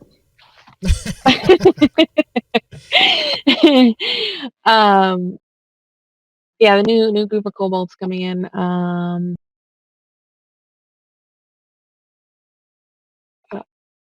And then I will shoot at them. 21. 21 hits. So I guess I'll actually I can't shoot at all of them. I guess I'll shoot at kobold eye. Okay. So kobold eye will take 6 damage. 6. Awesome. And then with hail of thorns, I think only 2 of them get affected by that. The ones closest to eye, and they need to make a dexterity saving throw. Okay, so a couple dex saves. H, I, and J. H was a nat 20. I was an 11. 15. Okay, so and then J was a 21. So Got only I will get hit.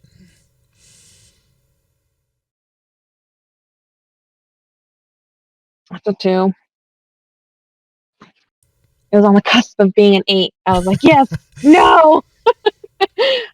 All right, 2 more damage to I. Rough. That's action, bonus action.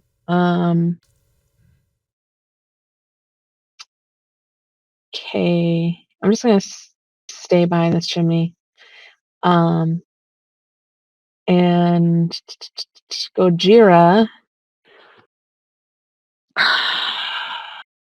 Far away is Goji. Do I want to? Trying this Don't again. finish the job. Yeah. I mean, yeah. That's the Gojira likes the corgis. I guess he's gonna go over and try to bite them. Okay, roll to hit.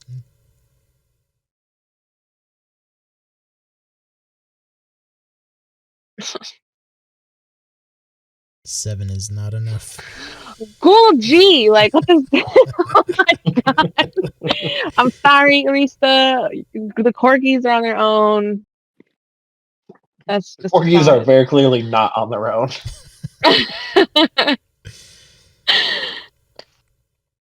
All right, that's it. That's it. Wait, I moved like what, 25 feet? Okay, yeah, that's it. Okay, Noise is still incapacitated, I assume.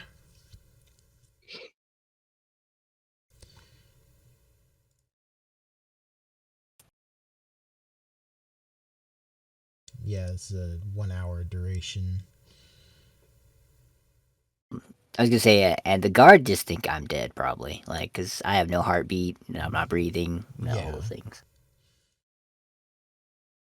Yeah, they saved you from being dragged away, but you look dead to them.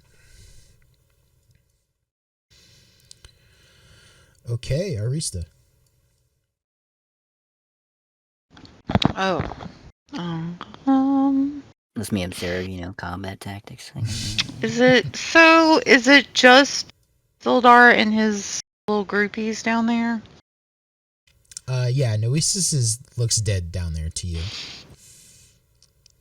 So if I go north, that's out of town, right? Yeah.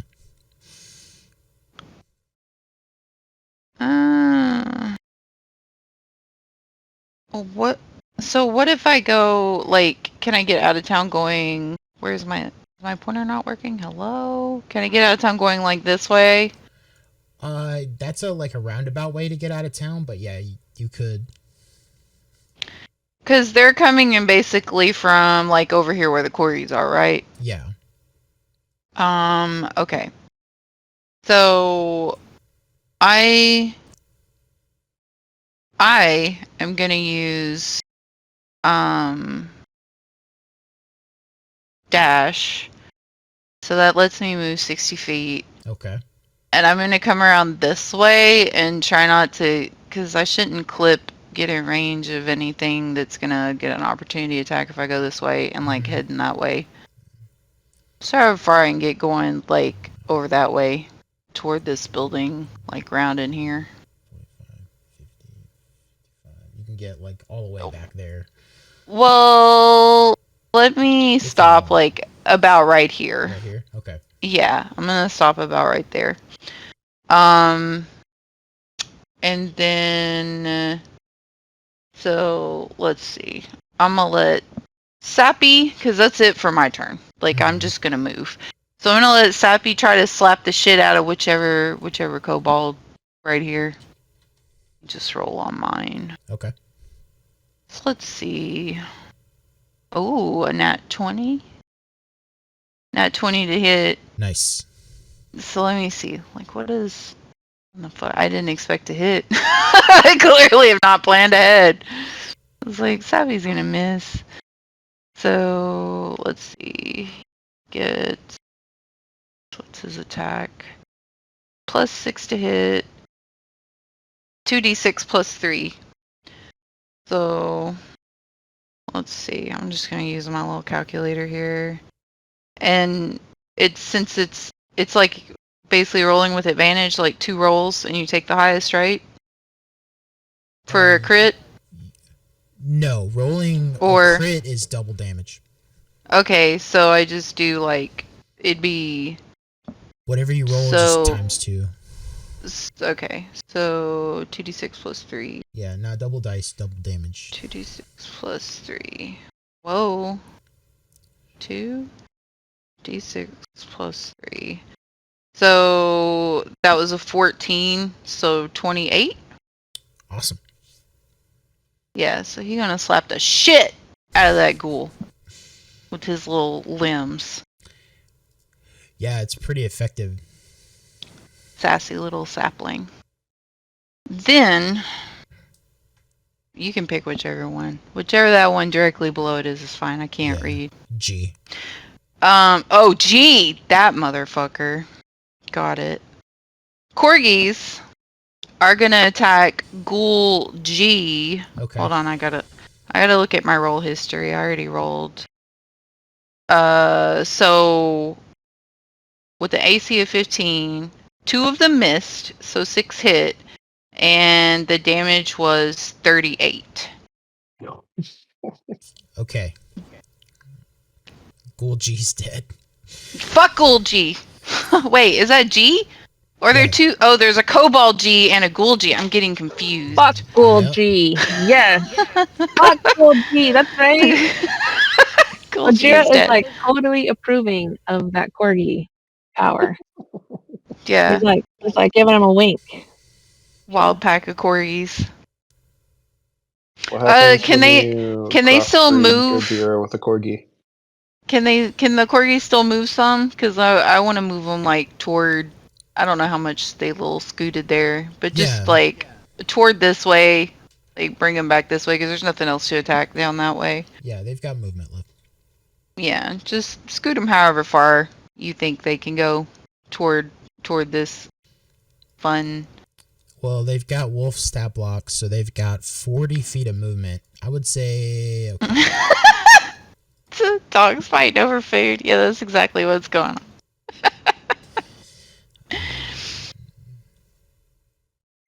20. They can get like right in here if you want them to. No, I don't want them to get within smacking range just yet. Okay, so like right there, probably avoiding the darkness, I'm assuming. Yeah, let's keep them out of the nasty, smoky, Yeah. gross. Okay, yeah, they're swarming. Swarming rabid corgis. That's it for my turn. Okay.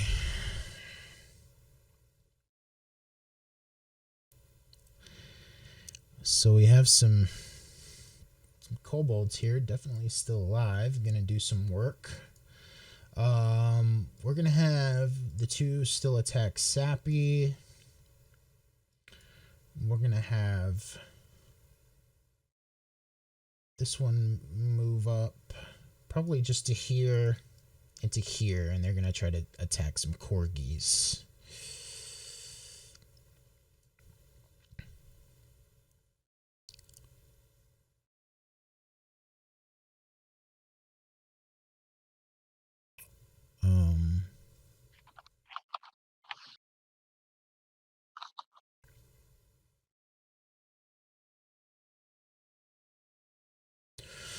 Okay, so attacking to Sappy first.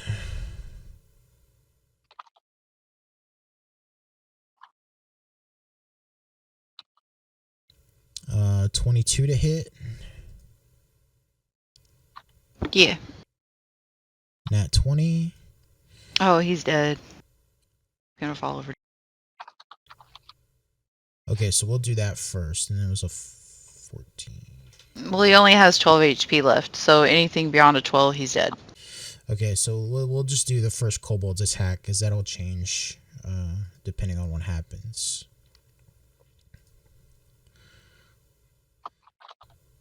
So 16 piercing damage. So Sappy's down, right? Okay. He's down. He is down. Sappy is down.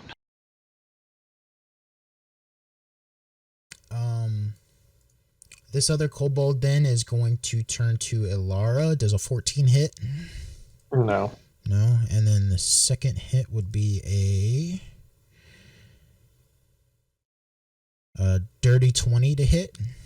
That does it. Okay, so you'll take one attack then. That'll be 7 piercing damage.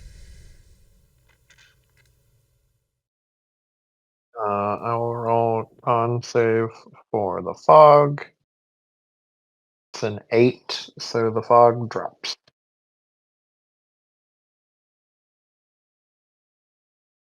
Well, you only took 7 damage.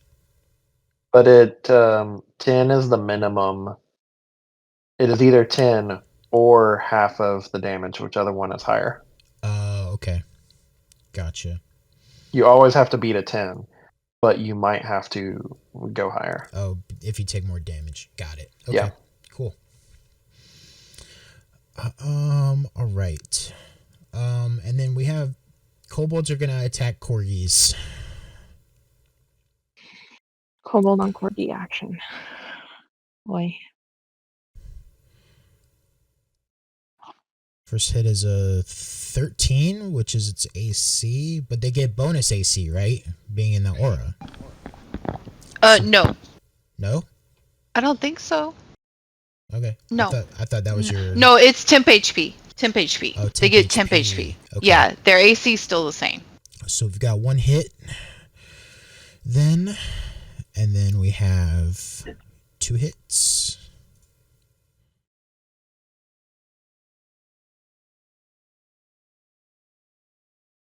And aside from... So with the temp HP plus their HP, they each have 27 HP. Okay, so this is... If that helps. Yes, it does. So it's going to be 19. I'm just going to write their HP numbers here. Because I've got a notepad open where I'm keeping track of it too. Should be at 21. Okay.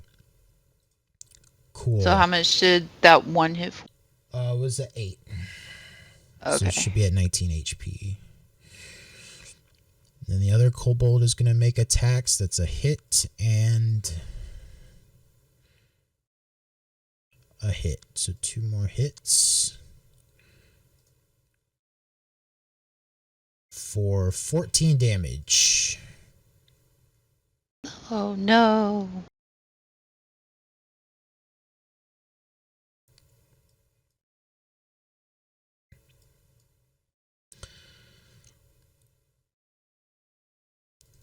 Okay.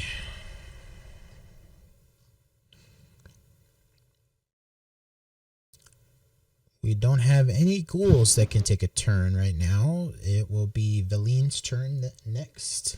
Are these 4 ghouls not real? They're real. They just have a different initiative count. Okay.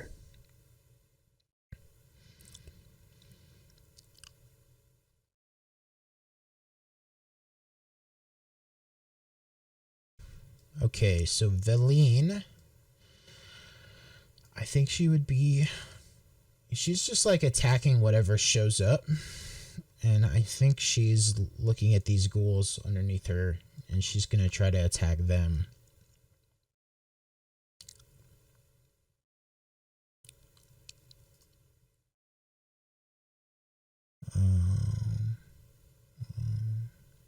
Two.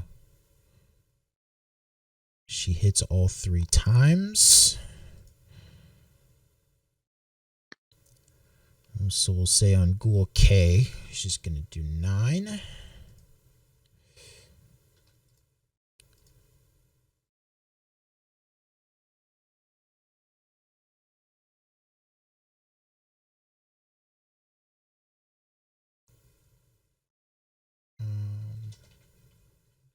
+1.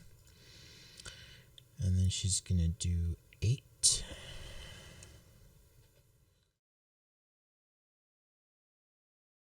+2.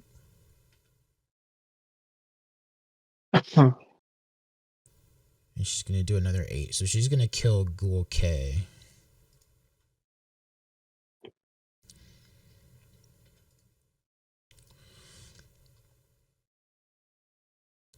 All right. Then we have these kobolds up here.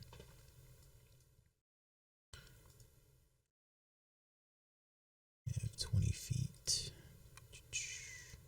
Whoa.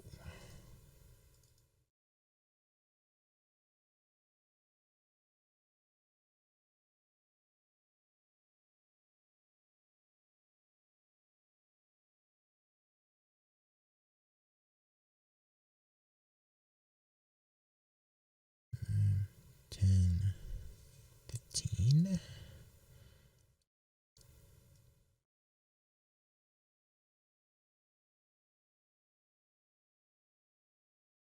Okay. I think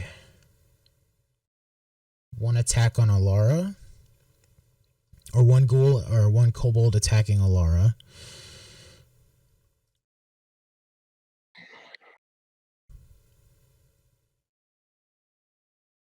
Uh, 13, I believe, is a miss, That misses. and a 7 misses. Okay, and then we're gonna have 2 attacking Corgi. That's a hit. And a hit.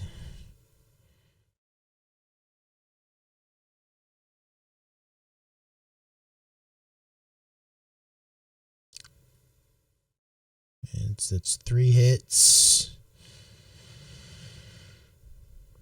4 hits. Okay.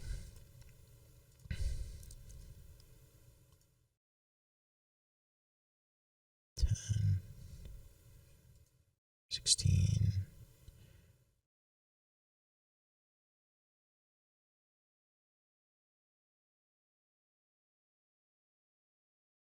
$22 damage on this Corgi.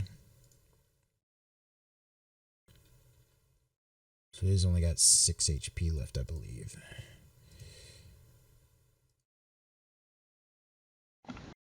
Five. 5? 27 HP 27. total. Okay. Yeah.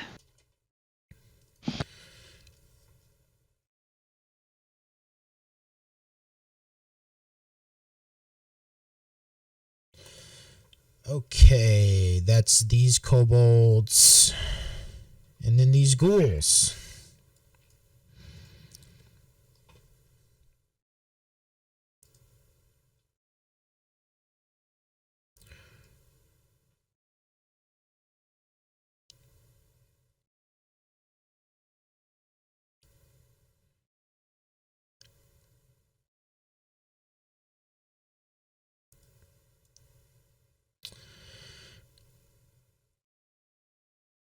All right.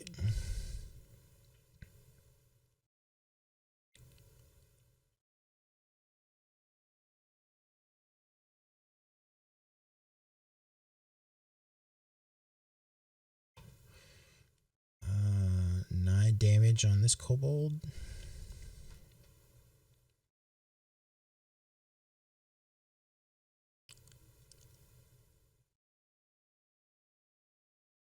A miss on a corgi, and then a hit on a corgi. Roll a con save for this corgi.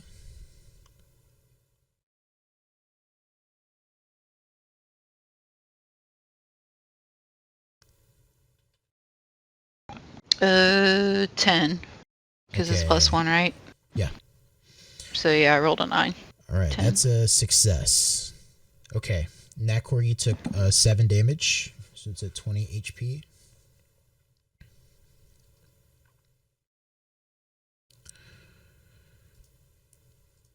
Okay, Alara, your turn.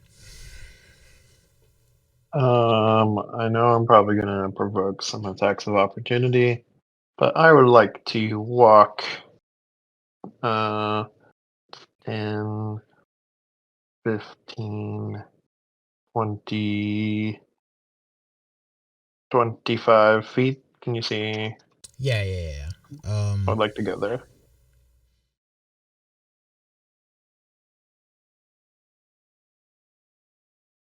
All right, yeah, you will take 2 kobold attacks.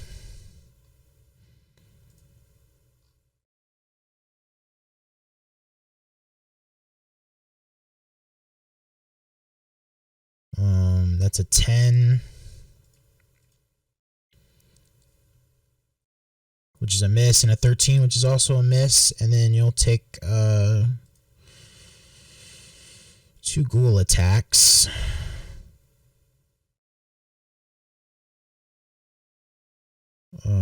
A miss on the 16, and a dirty 20. I will use my reaction to cast shield and raise my AC up to is it +5? Yeah, to give myself a +5 for my AC. Okay, you take no hits. Okay, so then I would like to my within 15 feet of Valine. No, I'm gonna say not quite. Oh, can I take another 5 feet of movement to Yeah, get to within? Okay. I think that would do it. Yep. Then I would like to cast Lightning Lure. Is a cantrip that I have. Okay. I create a lash of lightning energy that strikes at one creature of your choice that you can see within 15 feet of you. They must succeed on a strength saving throw, DC of 16, or be pulled 10 feet in a straight line toward you. Okay, she rolled a natural 20 strength save. Oh, well, never mind. Lean's a badass. Sorry.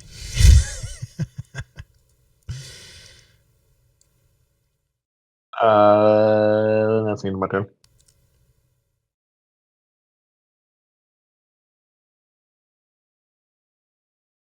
I will, like, as this kind of lightning flickers between us and tries to pull her down, I will say something. I'm assuming that she speaks Draconic, but in Draconic, I will say, "There can only be one chosen by Talos." And, like, make eye contact with her through the gauntlet or through the helmet. Yeah, she gives you kind of a wide-eyed, like surprised look is the look that you get from her. Almost like how, like she didn't expect you to say that. Like that never factored into her calculations. But with that, Sildar and company are going to move in.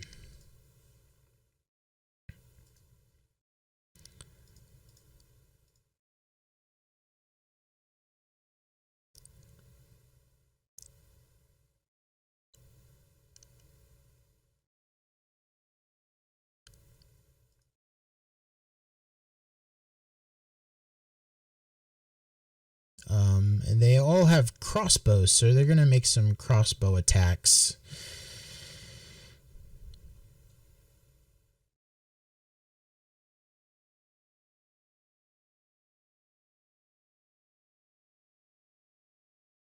Sildar's going to miss.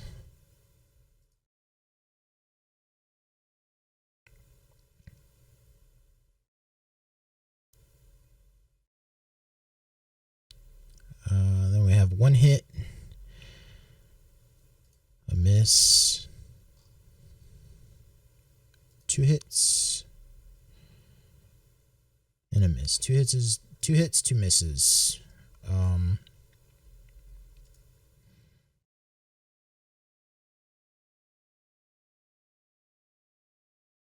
So 16 damage to Kobold K.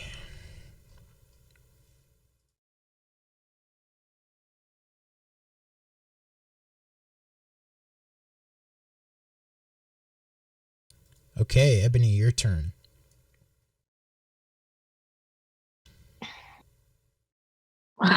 Third time's the charm. I'm gonna do Hail of Thorns once again. All right. And I'm going to fire at Kobold G.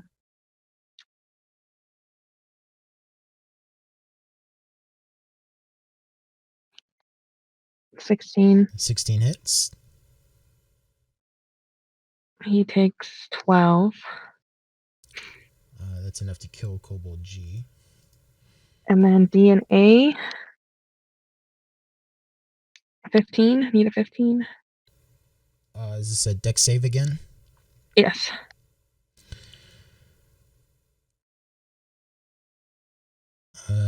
D rolled a 7, so it's a fail. A rolled a 6, so it's a fail. Okay, so they both take 1d10.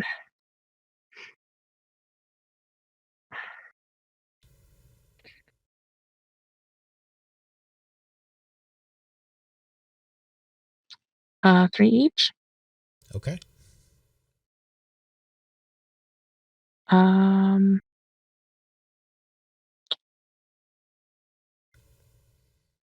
then chill there, and Gojira is going to move to Ghoul J and try to take a bite. All right. I'm not very confident in Gojira right now, not gonna lie. Come on, buddy.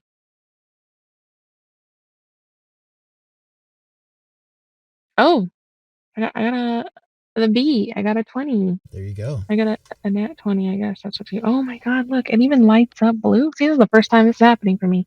That's cool. So 25. All right. 25. Yeah, that's enough to kill it in one bite. Amazing. Oh my god.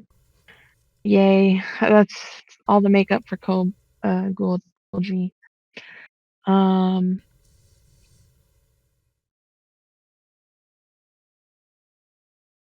Yeah, I'll just hang out there. Gojira's pretty happy with himself. I am happy with Gojira. That's it. All right. Noesis is laying dead next to a building. Or playing dead next to a building, I'll say. Arista.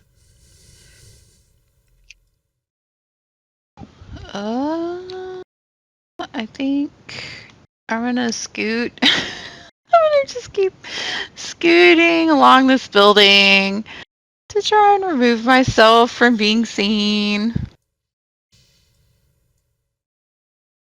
Okay. Yeah, just gonna keep scooting out of sight. 'Cause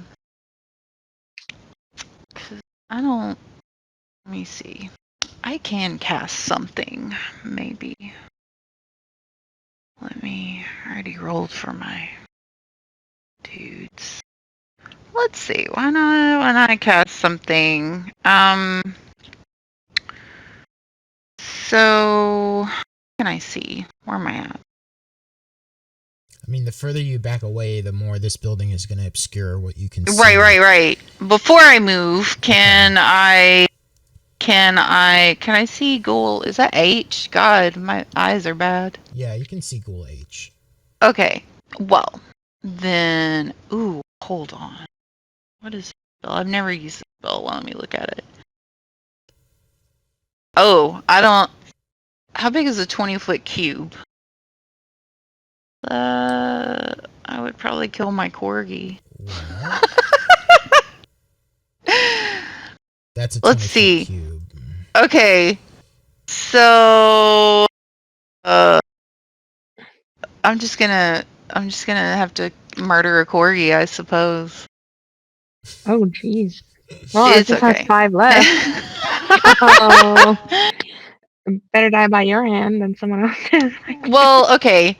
Let me read this spell. Choose a point you can see on the ground within range. A fountain of churned earth and stone erupts in a 20-foot cube centered on that point.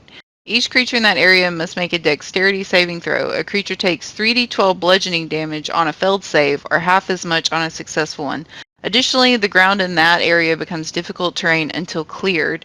Each 5-foot square portion of the area requires at least 1 minute to clear by hand. So,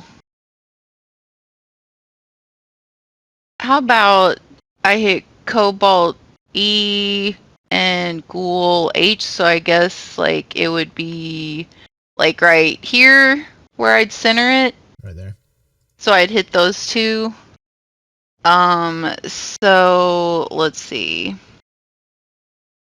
They have to make a dexterity saving throw of 14, or they take 3d12 bludgeoning damage. And then if they save, they take half as much. So let me... Alright, Kobold's a nat 20. That's bullshit. Okay, well they still take half as much, right? Yeah, and a Ghoul is a 21. Nice. Okay, well that's unfortunate. Take half. Let me roll this damage. So rolled a 24 damage. So that's 12. Right? 12? Yeah. Yeah, so they both take 12 damage. Sheesh. Then my corgis, since they're all still alive, let's see. So can I split their damage, like have, cause what is it, like, cause I had 2 misses, so 6 of them would hit. Can I divide that damage between, like, have 2 groups? Yeah. And roll 2 different times? Okay. So I've done all the situations, so I would already have it ahead of time. If you're like, no, I have a combined damage, but then I have 2 separate groups. So the first group, I'll get my first little group to attack Kobold, no. Is that Ghoul Eye? Yep. Yeah? Okay, so my first group's gonna attack Ghoul Eye for 19 damage, since those ones are like grouped up there. Mm-hmm. If it doesn't kill him... It does not kill him. Okay, so then he's gotta make a saving throw. Hold on. Where's stat block here? Saving throw of DC 11 or be knocked prone of strength. Nat 20. I don't what is going on? How many nat 20s have you rolled today? My God. Table's hot right Okay. now for me. I know, apparently so. Okay, and then my other 4, I'm gonna get to... Can I attack Kobold K? That's the one they were working on, right? You know what? We're all grouped up. I can't tell like who gets to move How about I just do Cobalt Eye? Because they all seem to be close to that one. Okay. And the damage for that is 24. And if it doesn't kill him, another DC saving throw or get knocked prone. Strength of 11. Okay. Nope, that's a ghoul roll. We'll discount that one. No, we need Cobalt rolls. We can. It's the same bonus. It was a 14. Okay, so it's not prone. And It is prone? no, it's No, if okay. it makes the save of 11, then it's not. Okay, got it. The 11, yeah, it's 11. Okay, that's my turn.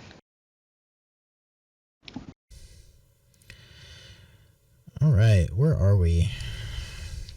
Oh, we're on some kobolds.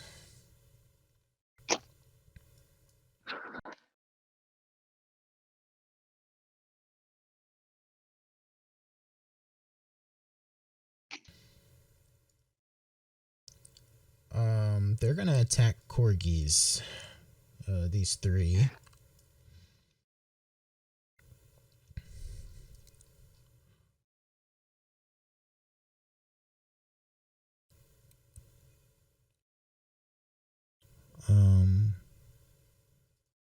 So we have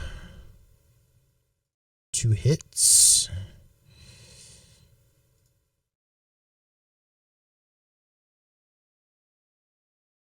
Uh, 7 damage, so this corgi's gone. Oh, not that one. This one.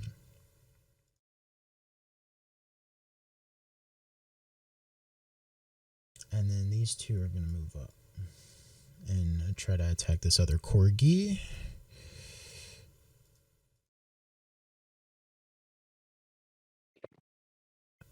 That's a hit. And a miss. So this corgi is going to take 2 damage. Dropping it to 19. And then the other kobold's going to attack. That's a hit. And a hit.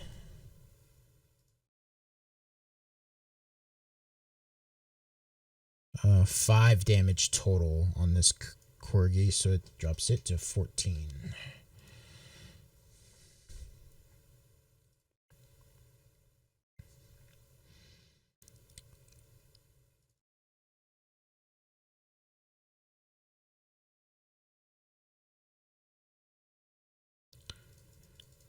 And then now it is Veline's turn.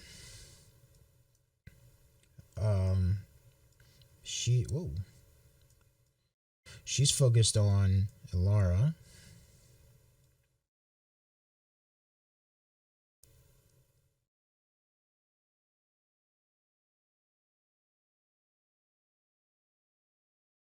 So she's gonna fire the short bow. It's a miss. Miss. 3 misses. Man. Yeah, everything to hit Ilara is just terrible. Well, I mean, my AC until the start of my next turn is still 25. Yeah, your AC is pretty high, but like I just don't roll high at all. I don't even get close. So that's her turn. The second set of kobolds. We're gonna have 2 attempt to finish off this corgi up here.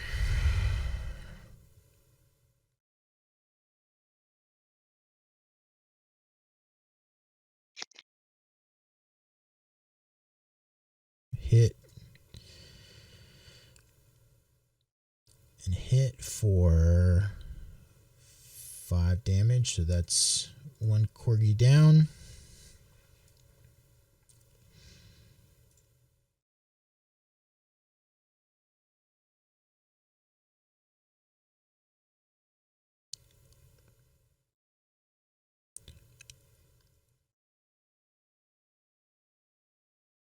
Two more hits for 9 damage total.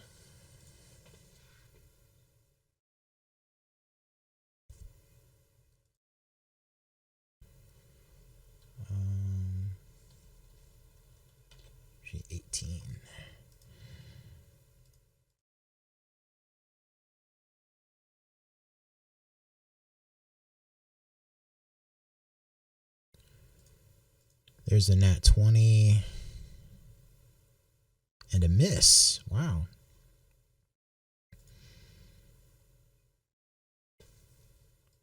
Four damage to this corgi. Drops it to 14.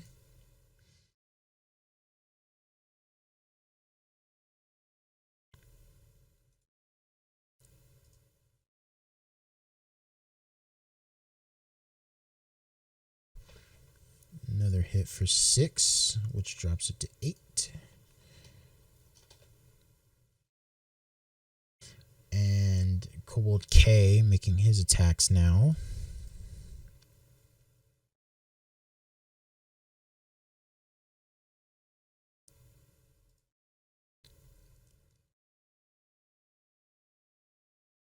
Two hits for 11 damage.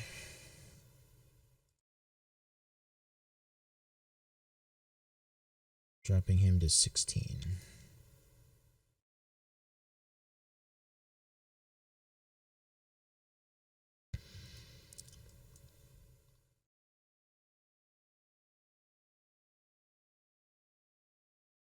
We only have 2 ghouls left in this pack.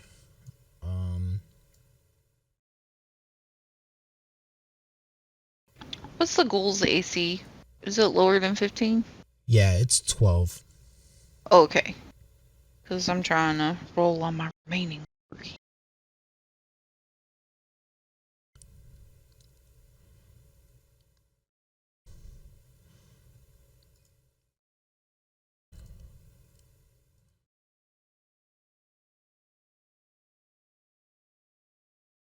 Which 9 damage to Kobold E.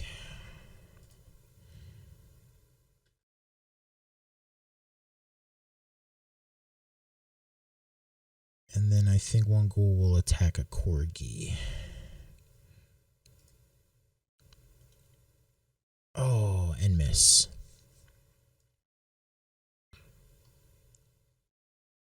Okay, Alara, your turn. I would like to climb up this house. Okay.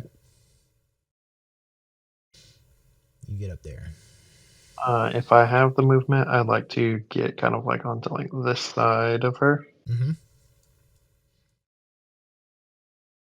I am going to just continue in Draconic to just talk. I don't know. I'm not inspired right now, but something about how we're. I'm gonna say you're right. Talos does believe in culling the weak, and then I'm going to shoot off a 3rd level Thunder Wave, Okay. which will you can make a con saving throw of 16. Oh, 12. She takes 4d8 thunder damage and is pushed 10 feet away from me. Okay. So she takes 12 thunder damage, and then I assume is pushed off of the roof. Yeah, I think she is, and I think she's gonna take a d6 for that. So an additional 5 damage as she falls off the roof. Can I then walk up to the edge of the roof and jump down on top of her? Yeah. Does that? So you had to use 15 movement to get up on the roof, and then another 10. So you've used 25 already. Do you have enough movement to? I got 30. Yeah, I Okay. can. I mean, it's not like I'm assume I'm going to take damage, but I want to just like land on top of her. Yeah, I'll let you make an acrobatics check. Let's see if you take damage. This is you planning on jumping off the roof, so it's pretty low DC. It's 20. Yeah, you get off the roof pretty easily. No damage.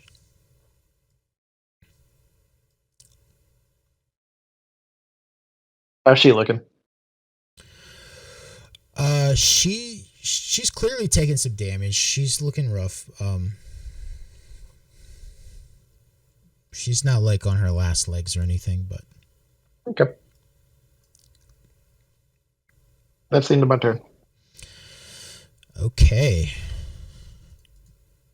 Good turn. Sildar and crew slowly move. This is how Vash feels every time he fights in combat. 10. Okay.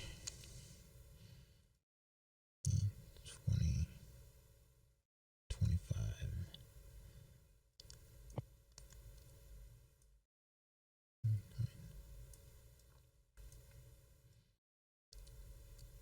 Still dark. Looks different now. Yeah, Sildar got an upgrade. He got to glow up. I was like, "Where's the tired ass mofo I was talking to the other day?" All right.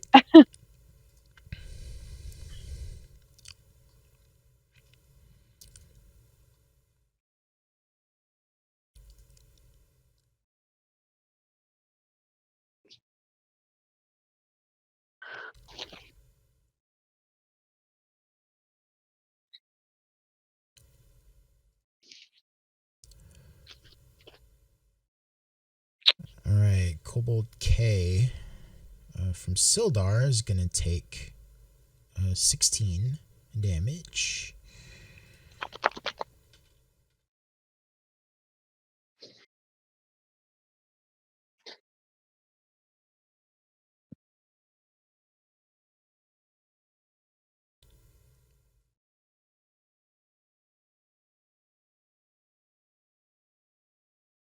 Oh. And then it's going to take another 12. So yeah, Kobold K is down. And Kale here is going to move up. Try to hit Kobold J.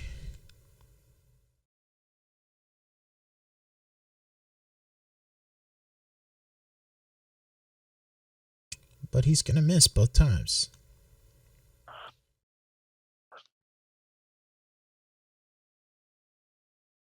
Anlo here is going to try to hit Kobold D.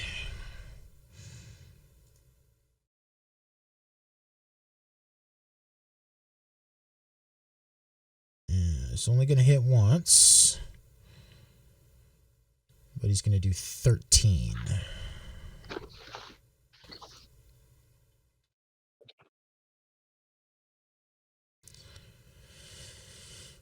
Okay, Ebony, your turn. As the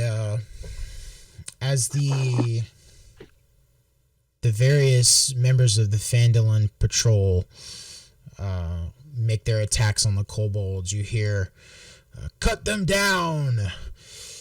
Honor compels me. I'll leave you in pieces." It's too late for mercy. And Are they all saying that, or is it just one person? Each one has like a different Okay, battle cry. They're very excited. Okay, I was like, that's a these. dramatic person Yeah. putting pauses. And Sildar says, "It'll only hurt until you die." Cool. But it is now your turn, Ebony. Nice. Good one. I'm just gonna go straight up with bow attacks. Okay. My other stuff. Too great, but that will be for D, Kobold D. All right.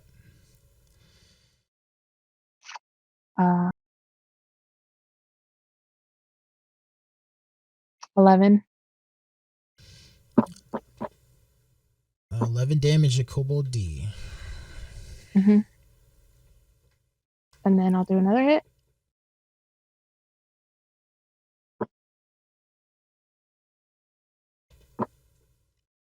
And 12.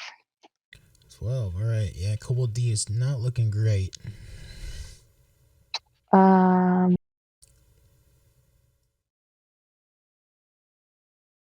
Hmm.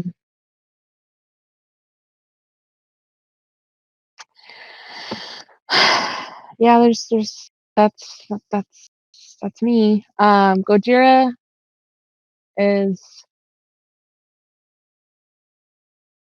going to make his way to Kobold D as well, if he can. It's pretty crowded over there. Yeah, I think you can get in. Yep. Okay, hold on. Let me just make sure that this guy is. What's his name? That's Bram that you have highlighted there. Yeah, how far away is he from me? From Gojira. Oh, from Gojira? 30 feet. Okay, cool. We're good there then.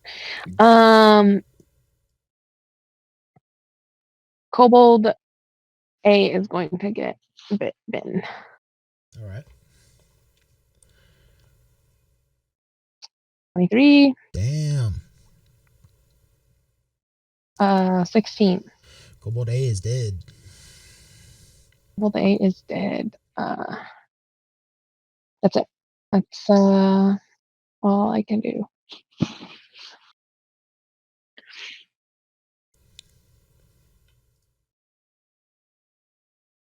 All right. Back around to Arista. Luis is still playing dead over there. Useless. Anyway. All right. Okay. So let's see. I guess I'm gonna try to peek around the corner Yep. and do produce flame on goal H. But Okay. using all my spell slot. Is this cube See. effect still there? This is gone, right? Yeah, it turns into like a difficult terrain, I think. Oh, really? Okay. I believe that's what it says. My first time using it. Let me reread it real quick. Yes. The ground in that area becomes difficult terrain until cleared. Each 5-foot square portion requires at least 1 minute to clear by hand. Okay. So I tore the ground up.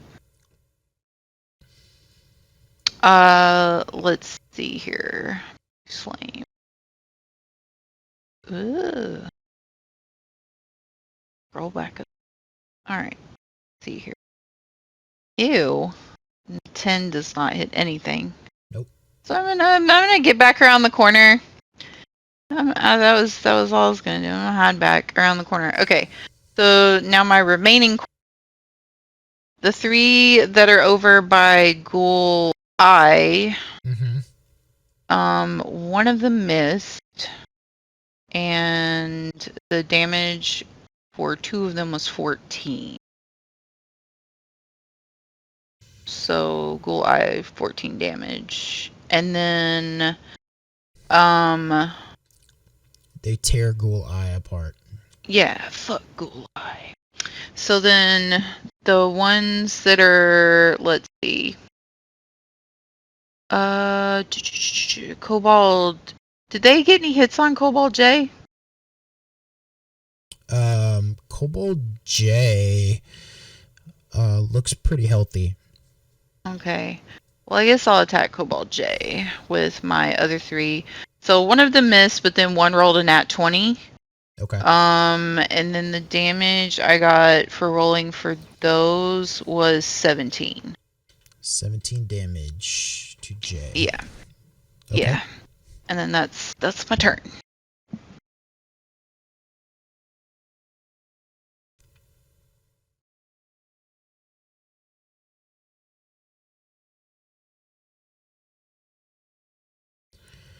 All right. I think at this point, actually, no, we'll stick with how I've been doing it. It's a little tedious, but it makes sense here.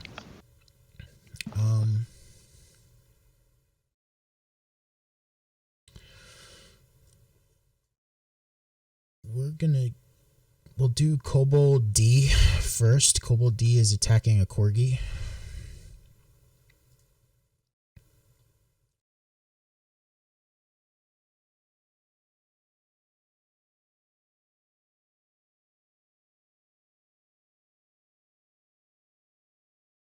Kobold D gets 2 hits on the corgi for 13 damage total. Man, not quite enough to take it out. This corgi has 1 HP.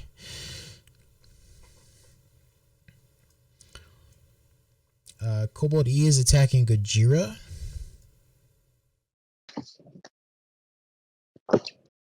No, Gojira, no. Does an 18 hit?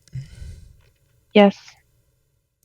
And then a 22 would hit as well. Yes. So Gojira is going to take 8 damage, 8 piercing. Okay. So 8 or 16? 8. Just 8 total damage. Okay. And then Leilon. So Laura, you jumped on top of Leilon on her back, or? Yeah. Okay. Well, she doesn't want you on her back, so she's gonna try to throw you off.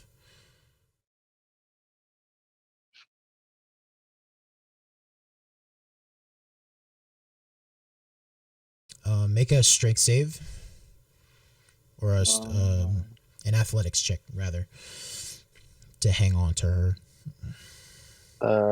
Not 18. 18. She rolled a dirty 20. So she's gonna throw you down. You're not prone or anything. She just throws you off of her.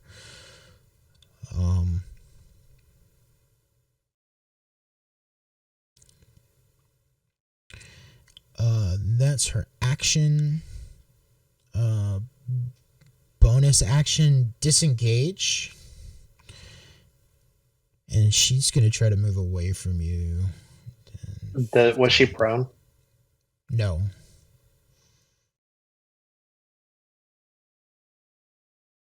$20,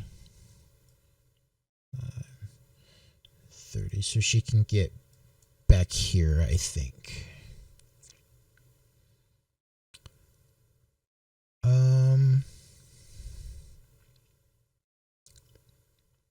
Okay, that's all that she can do. Then we have the other group of kobolds.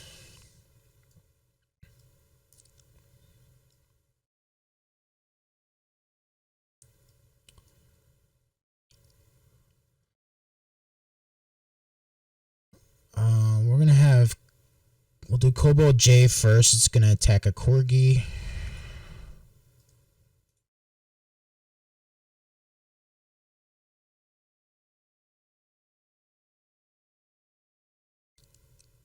It's going to 1 hit and then a nat 20.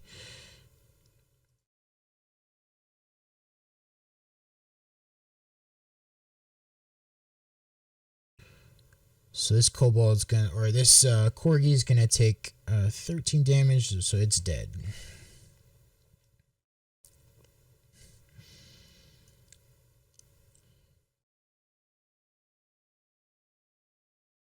I think Kobold I is attacking Sildar.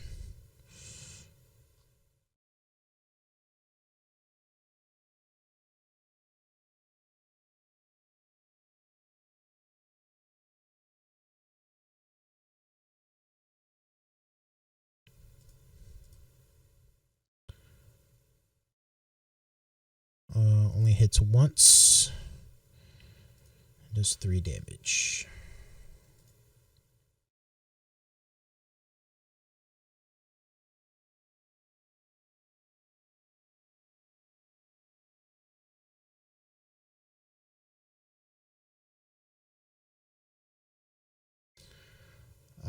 And then I think Kobold H is attacking Sildar also.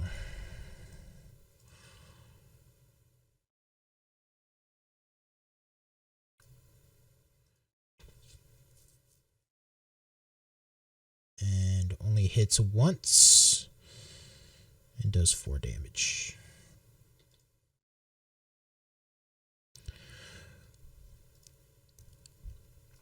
Alright, it gets easier with less enemies.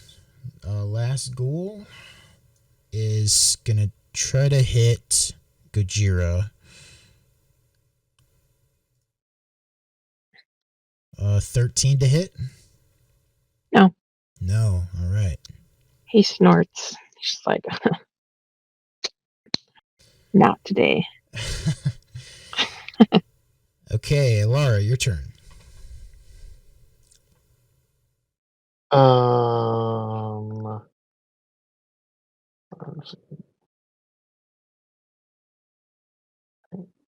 Where'd it go?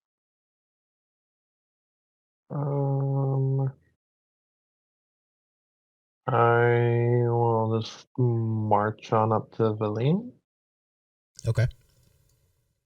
pull out the old Thunder Gauntlets. I'll just say it once again. Do I get the feeling that she has been understanding this Draconic that I've been speaking? Yeah, she understands Draconic. Okay. Just once again in Draconic, be like, this can be over when you say it's over. And I will take 2 taps with the Thunder Gauntlets. Okay.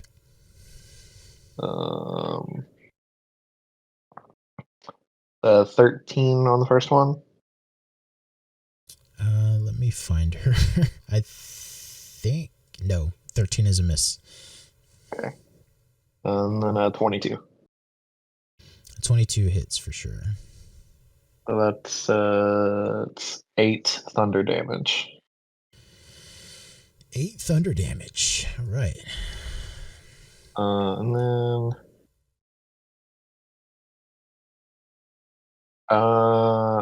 for a bonus action, I'm going to whistle to Fitchner, and he can.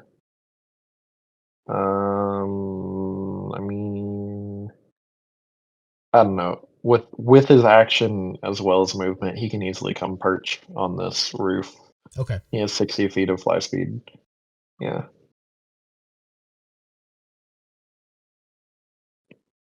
And that'll be it. Valine just responds, "Get away from me."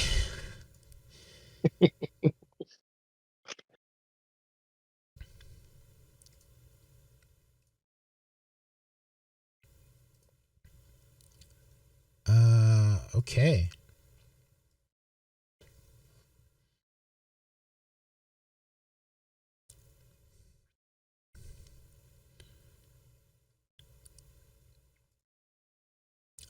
You hear Sildar shout out,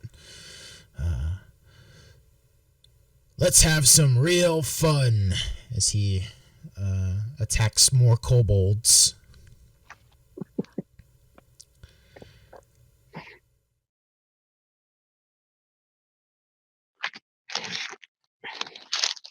They're attacking kobolds now. I wasn't paying attention. I'm not gonna lie. Yeah, they've been Thank taking out. goodness. They've been trying to work on these kobolds here. Well, Sildar says all that, but he's gonna miss. Sounds right. Anlo is gonna attack a kobold D as well. Suffer my fury.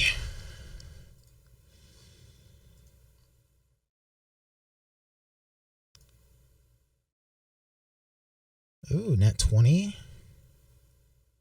And another hit. So we've got 22 plus 11, 33. Oh yeah, Kobold D is dead. Anlo slices him up with his long sword.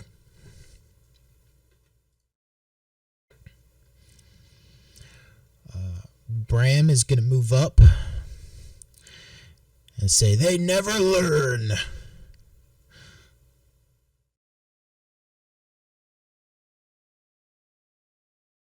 And is going to hit Sound like they twice. Kobolds all the time. I love their enthusiasm. It's 15 damage to Kobold J, who's now looking pretty rough.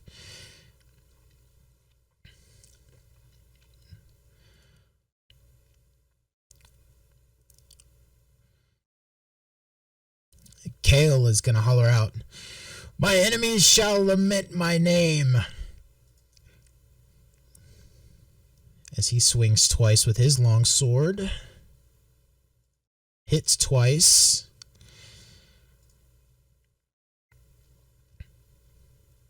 And does 14 damage to Kobold J, which kills him as well. Finally, Derek is going to holler out, "I have no equal," as he moves up to attack Kobold I.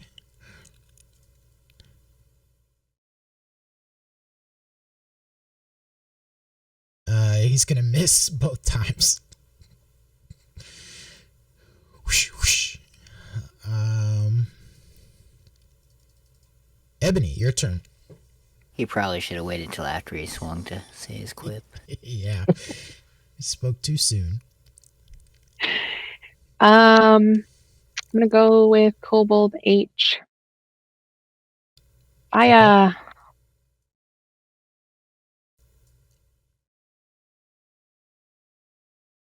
28. All right. 12.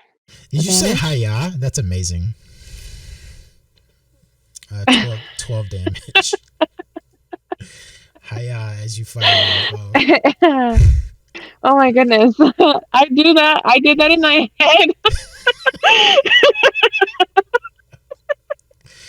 Well, you also said it out loud.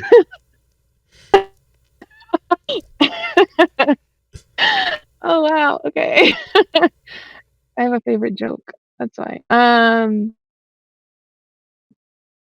Did he die? No, Kobold H is still looking Okay, healthy. another one. All right. Another one. Hiya. You want to tell us part of the joke? And 11 is Oh nice. no, because the joke is what's a ninja's favorite beverage? It's water.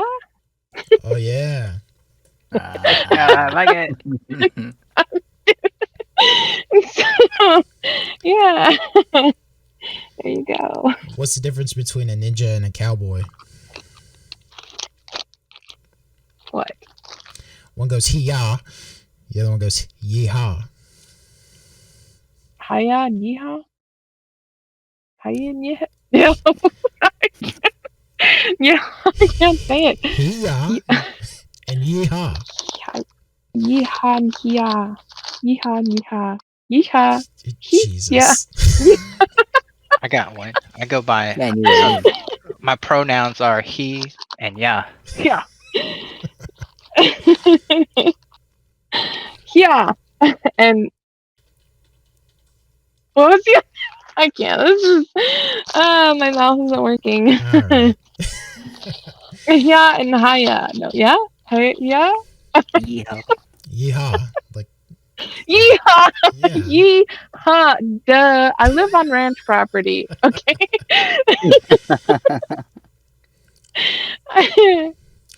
All right. Continue. All right. Is that it for your action, bonus action? What about Gojira? Gojira is going to continue with Gold E. Okay. 12. That's a miss. God dang. I'm just gonna, Gojira's having a bad day. It's because of Gulji. Gulji, took all his confidence away. Okay? It's all Gulji's fault. So he's gonna tell the therapist later. Gojira was shaken. In the back of his mind, he's just thinking about the 3 times he missed Gulgi, and it's just, he's having a bad day. Okay, Right. continue. Or else I'm done. Okay. Noesis. All in your head. Still playing dead over there. I'm pretty good at it too. There's probably some bugs swarming around me now. Yeah. Arista. Okay, let's see. Gonna peek. Try and hit Cobalt E with flame. Yeah. No, miss. I'm gonna hide again. Then let's see. My corgis, believe it or not, none of them missed. I'm like, what? This is the first. So the three are that are to the south-ish area. I'm gonna get those to attack Ghoul H, and they hit for 18. Okay. Yeah, they tear Ghoul H apart. Yeah, fucking, they're ghoul annihilators. Vicious. Okay, then Kobold I, the other two hit for, let me my notepad, 14. 14 on Kobold Eye. Kobold Eye gets torn apart. Yes! Vicious corgi. They're barely alive, but they're vicious! Well, that one is barely alive. It's hanging by a thread. And then that is my turn.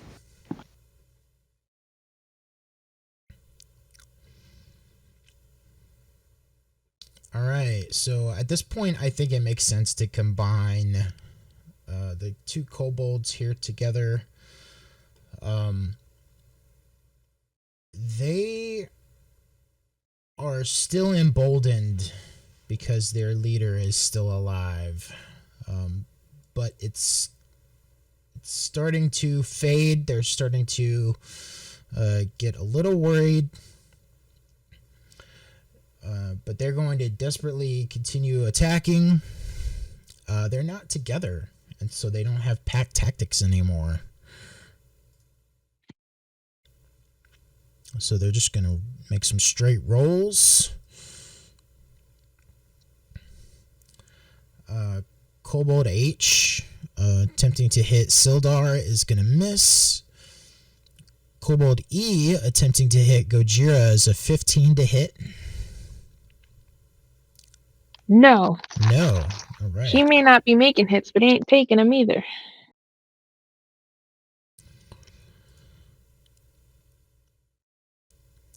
And then we don't have any ghouls left alive. So that faction is completely done. They're completely gone. Leilon is... What is she going to do? I think she's going to...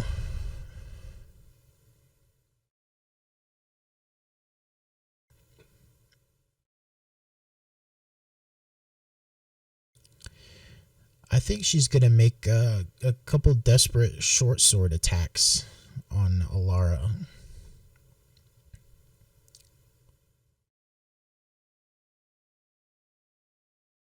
We have a 15, 16, Nope. 17. Nope. Okay.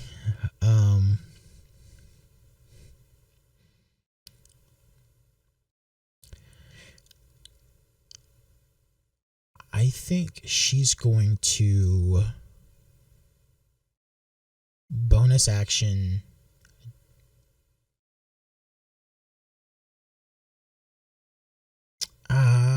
Yeah, bonus action dash.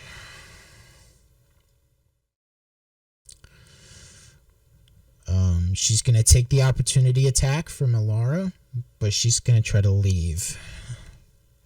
Okay.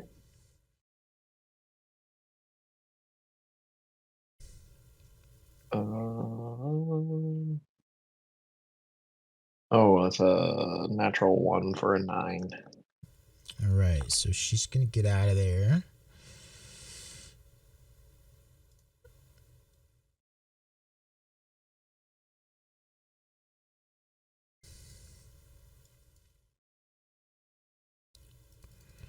That's it for her turn.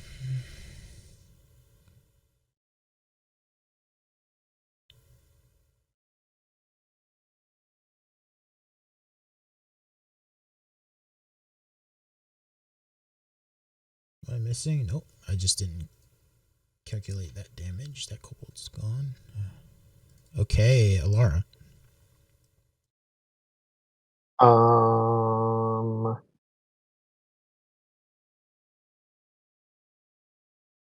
I am going to. I'm not going to give this up. I'm going to put me like 30 feet in that direction. Okay. Let's see.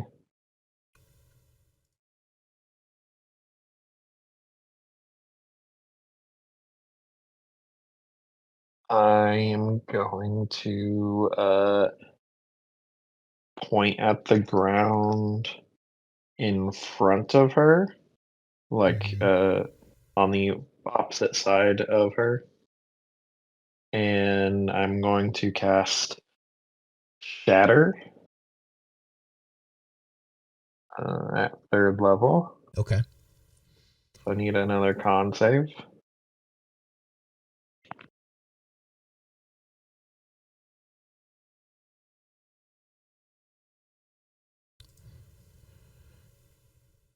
Uh, 10. She fails. So she takes, that's not great, 11 thunder damage. All right. And I'm gonna whistle, and Fitchner is going to fly in, and he should be able to get within 30 feet of her. Mm-hmm. I didn't realize he has this. He has a 30-foot ranged attack where he just like uses it's just a force strike. So Okay, so he's just gonna like strike from a rooftop and then return or something. yeah. Okay. It's a +4 to hit. So that's 22. Okay, yeah. And then that's 1d4 plus 2. So that's 4 force damage from Fitchner as well. Awesome. As you're attacking her, she's running away. She kind of stumbles.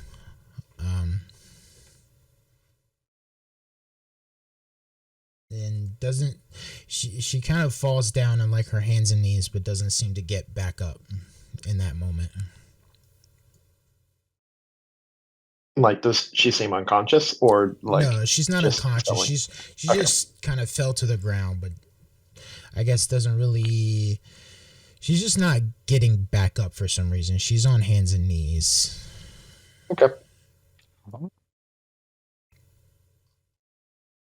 I guess I will now realize that Noesis has just been lying in a heap over here this whole time. Yeah, you see Noesis like leaned up against the building.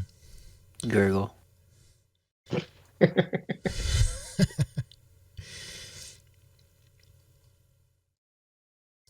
That's the end of my turn. All right, as Sildar and company continue to push their way through the battlefield here, with only 2 kobolds left, you hear Sildar holler out, "I can smell your fear!" As he approaches Kobold H. Anlo circles around to flank Kobold H from the other side, and he says, "Heaven awaits!"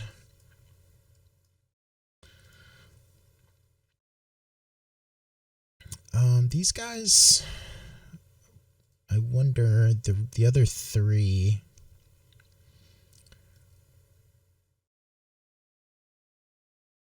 Yeah.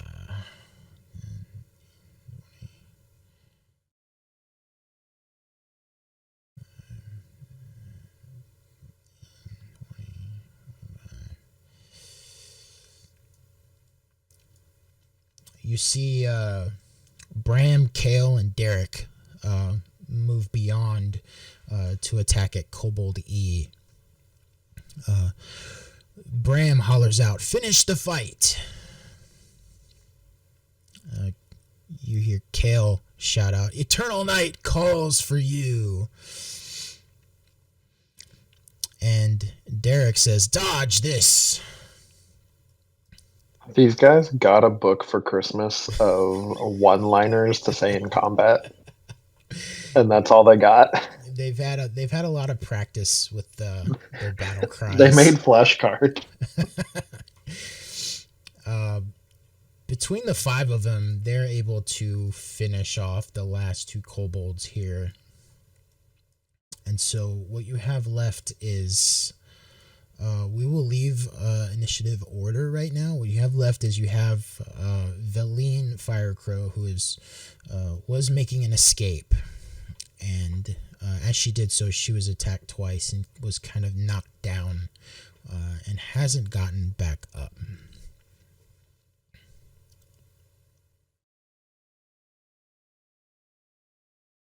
So, Alara, since you're the closest, I'll ask you what you would like to do first. I'll tell Fitchner to watch her for a second, and I will go up to Noetus and see if I can discern if he is okay or not. Let's see. For all intents and purposes, I look dead. Yeah. Make a medicine check, Alara. I am looking at these. It's a natural 20. It's a 22. On a natural 20, I think you can tell Noesis looks dead. 100%. Not unconscious, not kind of on his deathbed, like completely dead. But on a natural 20, you can tell that from reading the battle and from kind of getting you were in the thick of it all, and you kind of saw how things went down, and you were keeping an eye on everybody. And you've been with Noesis in combat before. You know, Noesis has this capability. And so you suspect that this is probably what's happening. Noesis tends to play dead. Play possum. Yeah, so you suspect that this might be the case. Do I know if I pump healing into him, does he come out of this, or does it just wear off over time? And it just wears off over time. Kick them in the balls. Sorry.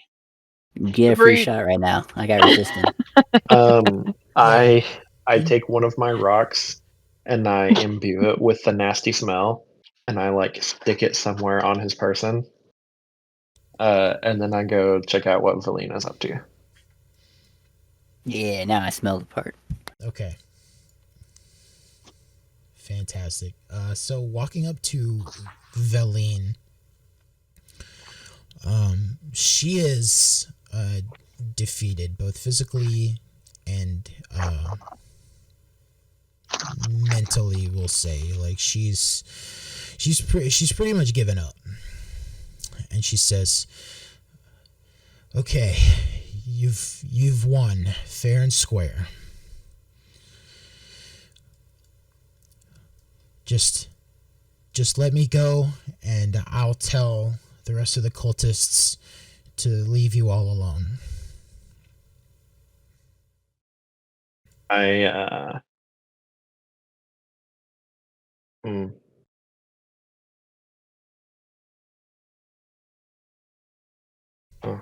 Well, what do I do?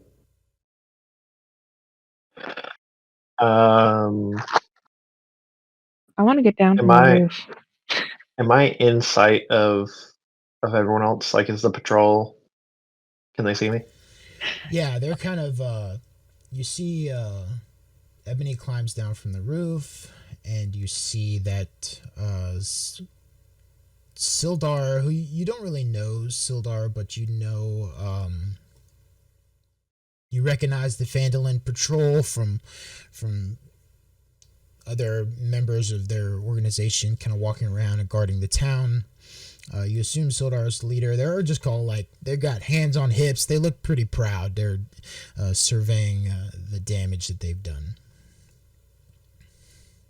I I'm get marching close straight over to you. to me. Yeah, well, in your direction. I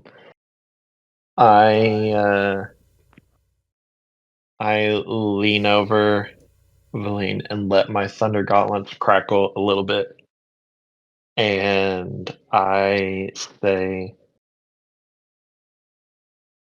"You can tell the rest of your weak cult that if they want to pick on a town, Phandalin is not the town to pick on because I am watching over it." And I'll just let some of the electricity kind of flash over my knuckles. And then I'll take my hand off of her and step back. Okay. Arista, what are you doing? I know Ebony's walking towards. Yeah. What are you doing? So since the combat is over, Arisa's gonna drop concentration on the rest of the corgis and sneak the fuck out of town.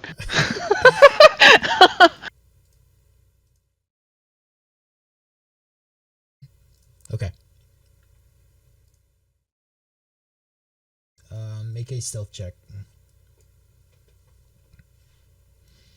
Oh, this shit never goes well. Wait, hold on. Can I cast Pass Without a Trace on myself? Yeah. Because I need to. If I'm going to be making stealth checks, hold on. Let me see. I can cast it on a second level. So, since I dropped concentration, I can concentrate on this now. Let's see. I only choose myself. Plus 10 bonus to stealth checks. Can't be tracked by magical plus 10 means. bonus? Okay, you get it. Yeah. Yeah, you don't have Okay, to roll for yeah. it. Okay, I'm just gonna go ahead and use that spell slot. Okay. At this point, Ebony, you've arrived next to Ilara. Valine, in reaction to Ilara's threat, says, Okay, yeah, no problem. I'll pass the message along. And here, since you defeated the other group, I wasn't expecting them to show up too. I didn't even know they were here. But here, take this. And she holds out in her hand, looks like a lens case. It's like a hard case. It's got a leather covering on it, but it's like a hard, almost like a glasses case if you wear glasses, if you know about that. Oh, okay. I take it. And she says, the lenses show the secrets of the map. Now just let me go. I walk away and I pause next to Ebony and I say, you can choose if you kill her or not. And then I go over to Noises and start helping carry him back to everyone else. I'm taking that bitch out. Yeah? Hell yeah. I'm ready. I don't care. Inhale. She's like sitting back on her haunches, I guess, and she's got her head's down. She's not even looking at you, so you could any attack you roll is gonna hit. Gojira saw me going. He knows exactly what I'm doing. I'm gonna he's following behind close enough. I'm gonna like pull out baby tooth, and pull her chin up to face me, and I'm gonna stab her right in the heart. And he's gonna fuse that strike with lightning Okay, go ahead and roll for damage. damage. We're gonna see if you And kill her. I'm gonna be like, "Where's your lightning god now?" And then, so yeah, what do I do? What I roll? Just roll for damage. Roll for damage on baby tooth plus the lightning infusion. Oh my gosh, I hope I kill her. That's gonna be like, kill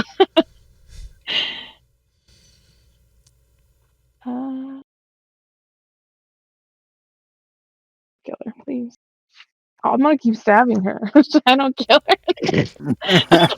And I pull out baby tooth, and I stab again. Yeah, well, the first hit, you do, was it 11? The first hit doesn't quite kill her, but she falls backwards, and she begins crying. I gave you what you want, and I surrendered. You were supposed to let me go. Right, I'm gonna just hit her again. Okay. I take half of my I took so much damage from this. Another one. This time in the throat.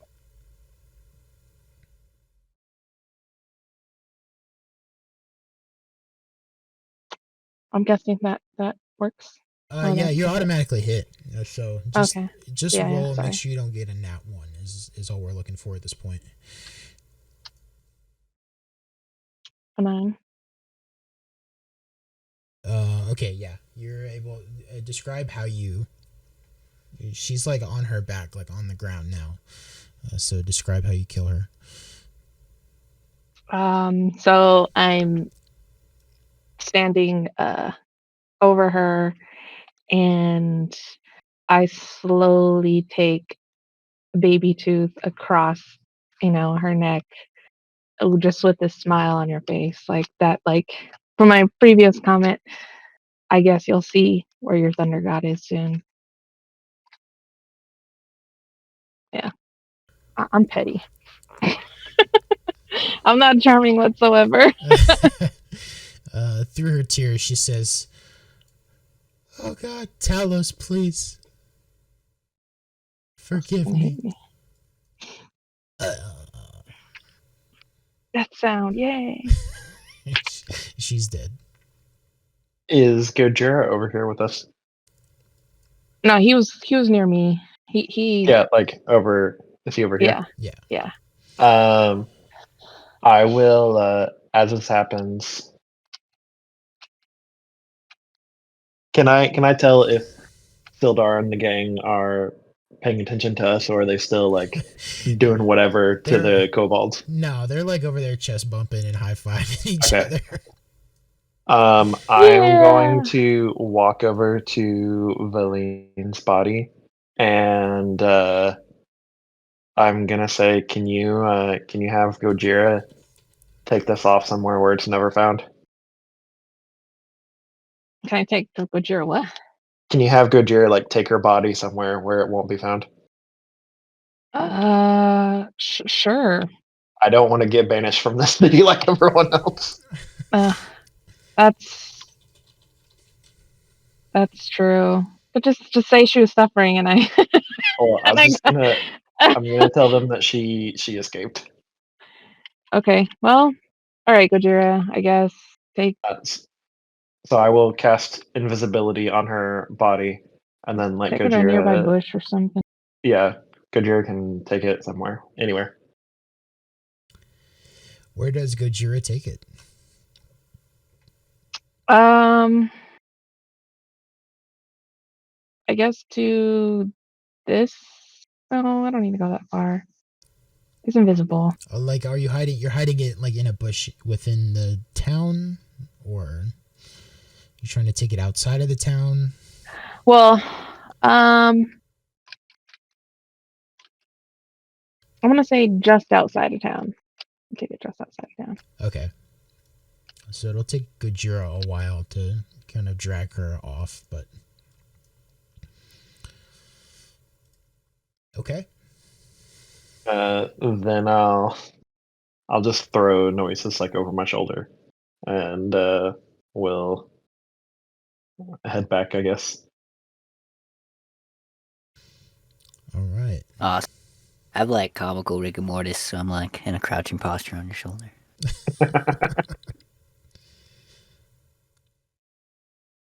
All right. So as you approach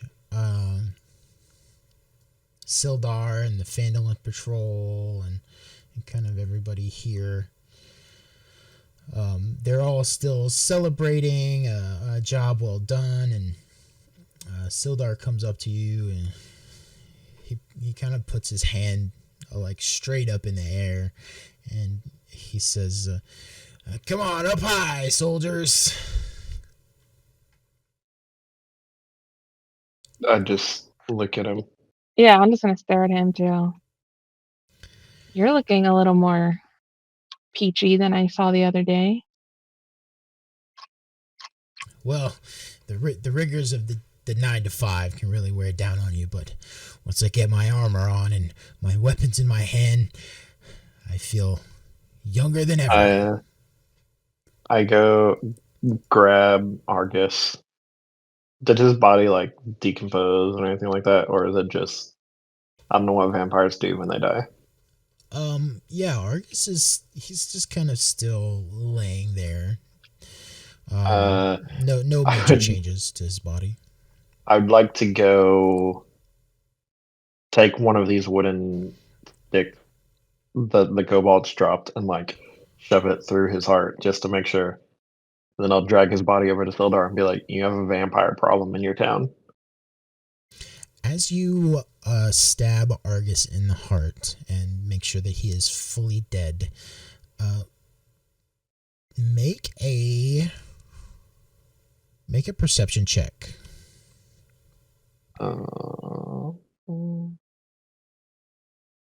That is a 11.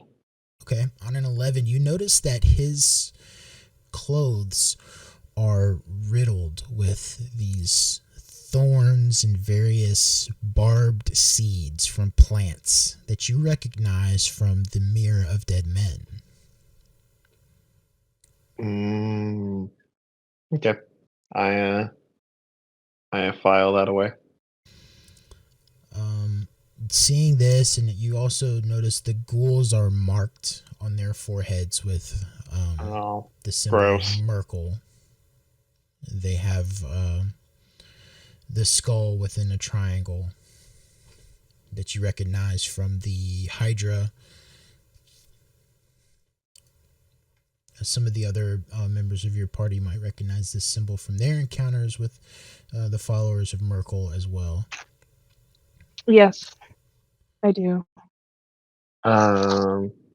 This is the same mark where I met Ellie. Picked me up outside my town. Yep. You seem to keep running into these.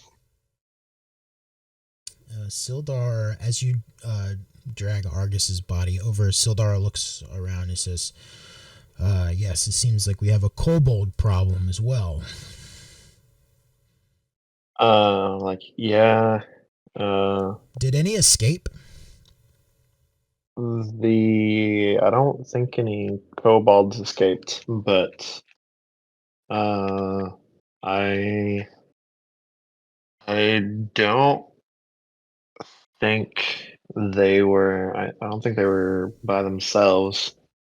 There was some chick talking about Talos and the Thunder Lord, and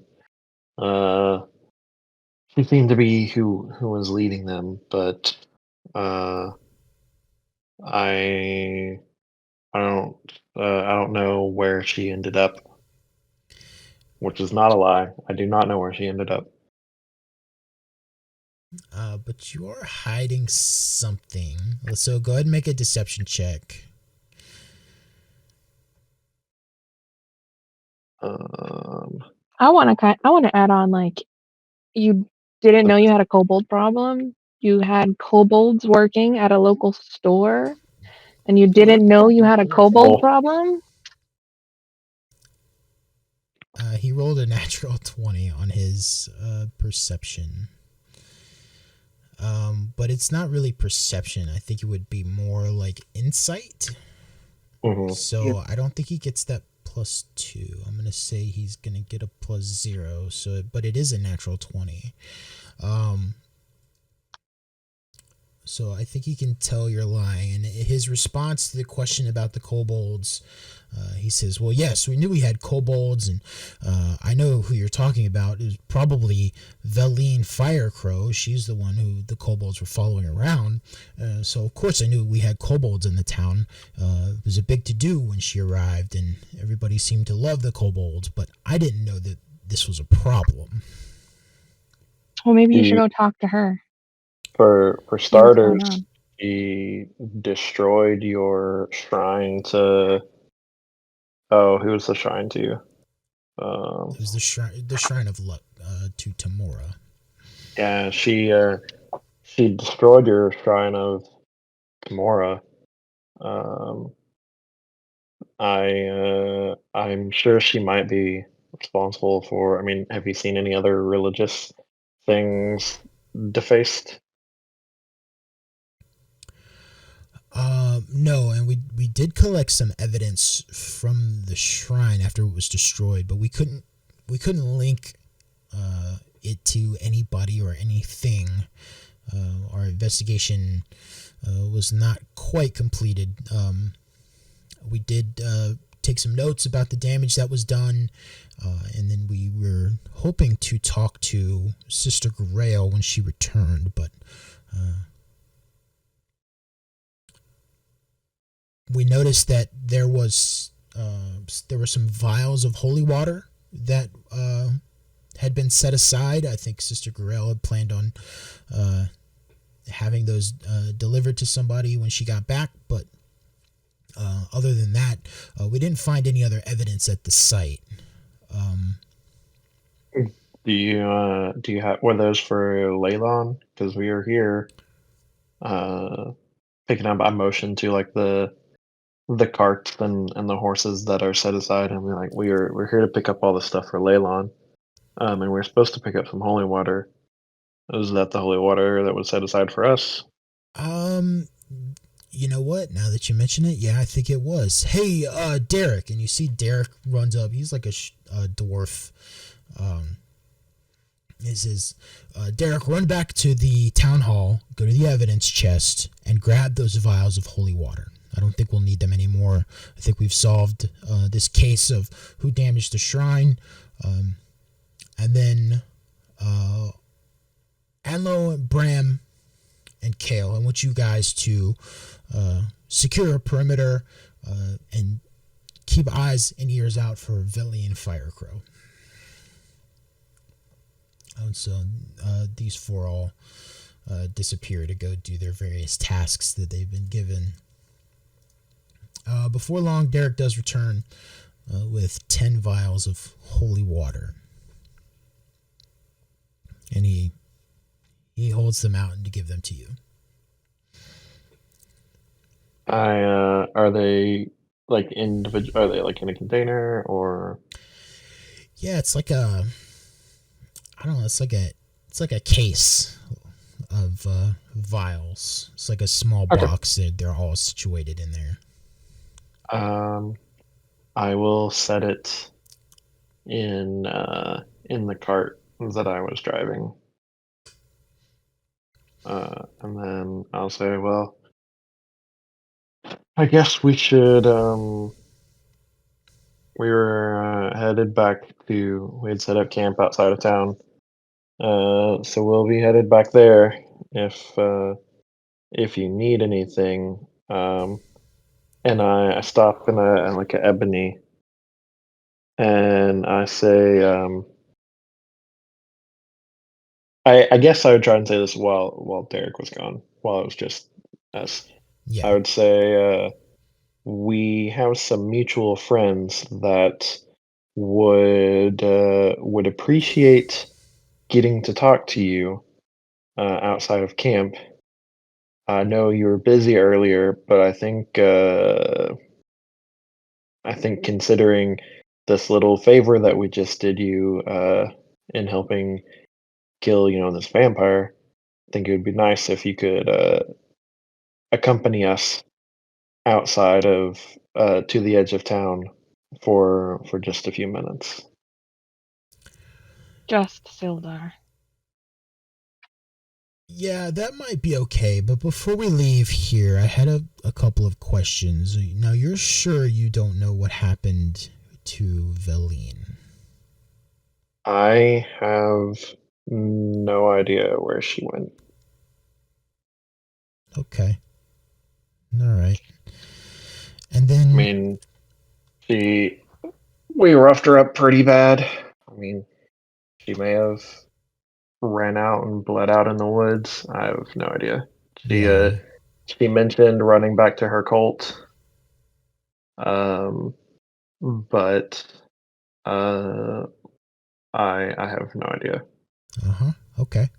All right. And then he kind of looks around. There's like there's a lot of bodies in this lot here. A lot of kobolds, a lot of ghouls. Obviously Argus is here. So is your friend going to be okay? This guy, and I point at Noesis. Yeah. Yeah, he does this. It's a thing. Okay. He's a bit of a drama queen.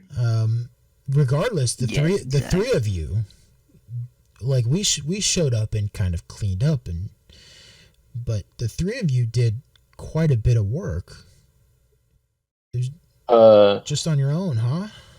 I think y'all have maybe some spirits looking out, maybe some fae looking out, because it was the craziest thing. These corgis just showed up out of nowhere and just started mauling all of these kobolds. It's the wildest thing. Yeah, make another deception check. That's not a deception. I just said that these corgis showed up. He doesn't trust you. You're lying. You're hiding something. That guy is very suspicious of everybody. Trust me. That's why I'm keeping my mouth shut. I couldn't lie to him. Corgi spirits out of nowhere. You don't say. That is fascinating. Well, I don't think I can be disposed to leave right away. It's pretty dark out, and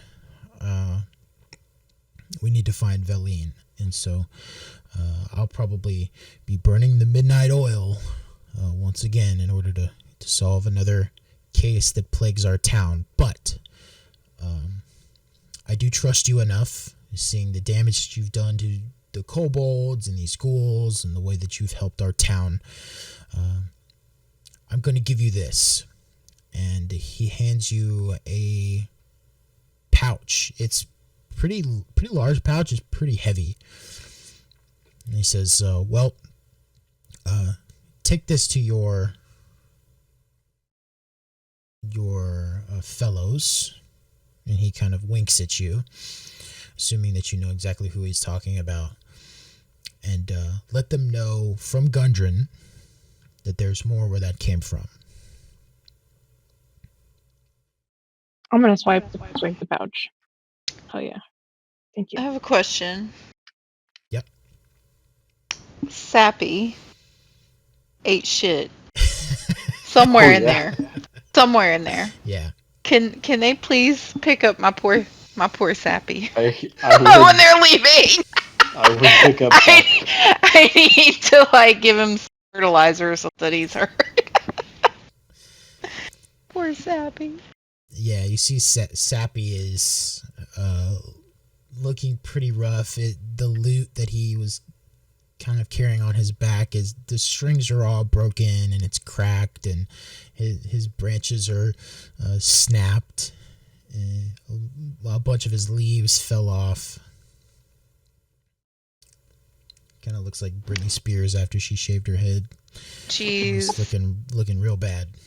He's made it through just as bad a situation. So I believe we'll get him. I guess I load him up in my cart as well. Okay. Ebony, you swiped the pouch. Do you look inside immediately, or do you wait? I'm going to wait. Okay.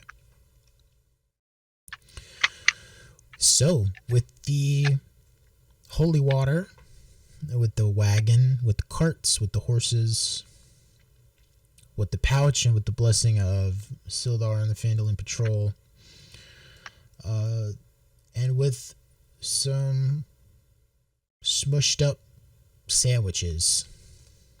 No, those have been in my bag of holding. Those are in perfect condition. Okay. All right. Cool. Those are safe in a pocket dimension. Bef- What's her face? Flitwick? Wasn't she like? Yeah, Pinchwit. Wasn't she here with yeah. us too? Yeah, she climbs out from underneath the wagon. She's like, Was she hiding in the hay? Was she somewhere over here? yeah, she pops up out of the hay. You just see hay fly everywhere. She's like trying to dust herself off. She's like, "Is it over yet?" I'm like, yes. Please get in the wagon and let's get out of here. Yeah, you all hit the road, and you are able to stop at the camp just outside of town, where you see Vash and Cam, and Reese has made it back, but you don't see Elianis anywhere. Gojira's there. Gojira saunters up shortly after you do.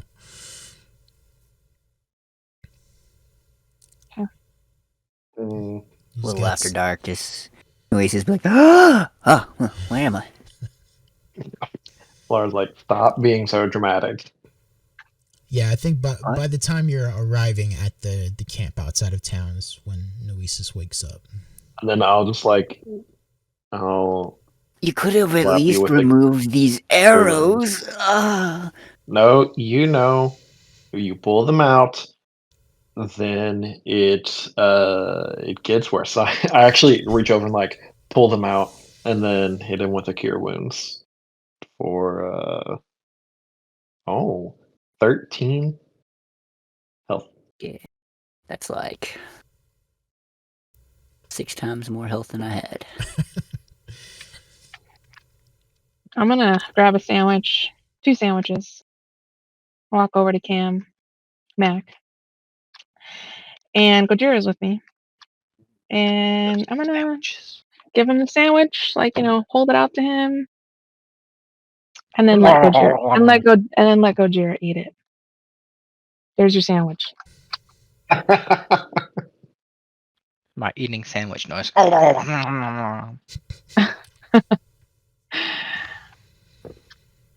I will. I go over to Ebony. I'm like, hey, should we go further deal with that body before they find it, or do you think Gojira ate it? What do you what do you think was the situation with the body? Do you want him to eat it? I don't know. I feel like eventually they'll find it, I or mean, we can make sure they don't find it.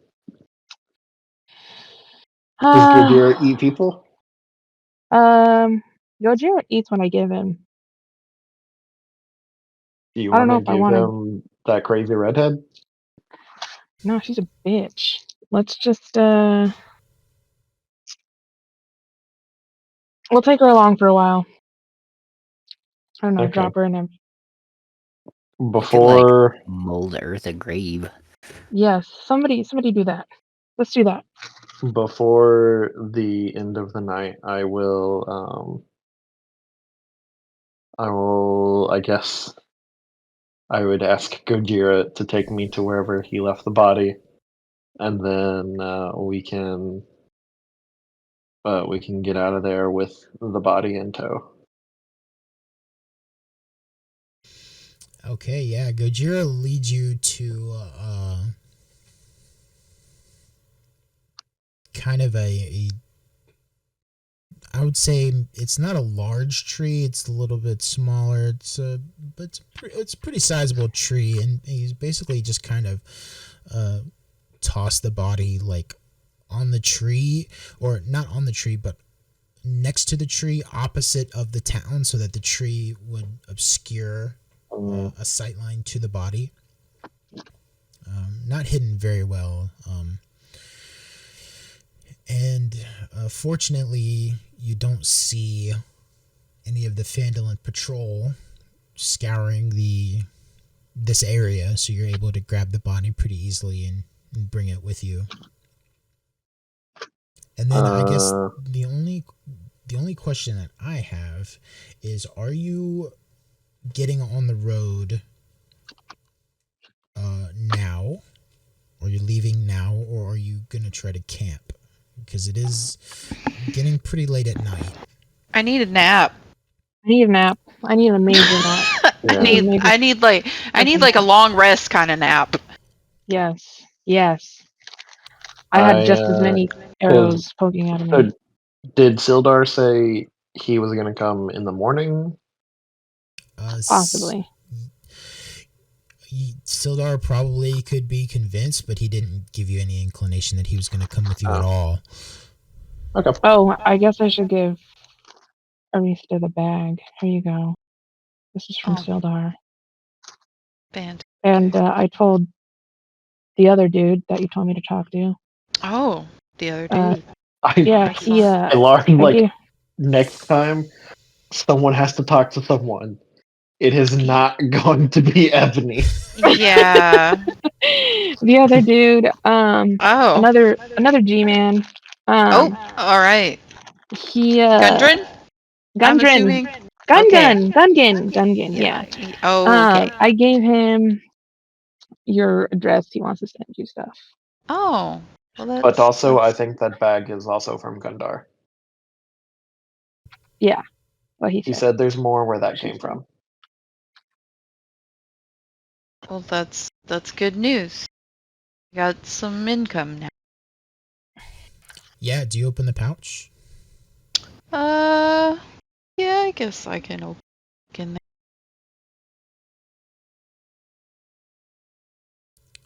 Yeah, opening the pouch, inside there is 1,252 gold. Oh. Jeez.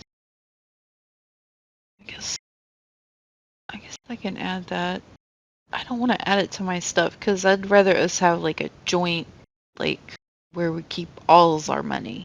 I'm fine with the leader holding bank it. account. Yeah, like I'm a joint not fine account. with the leader holding it. No joint account. Give me gold.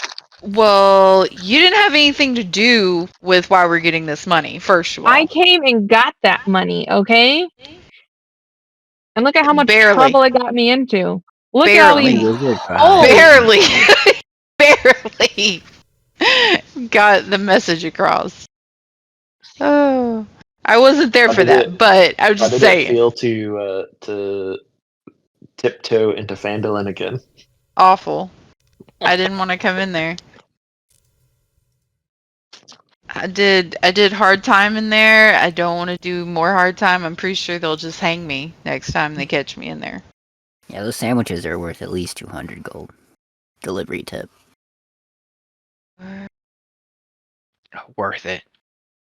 I got everyone sandwiches, and I guess Niv can have the one that I got for Ellie.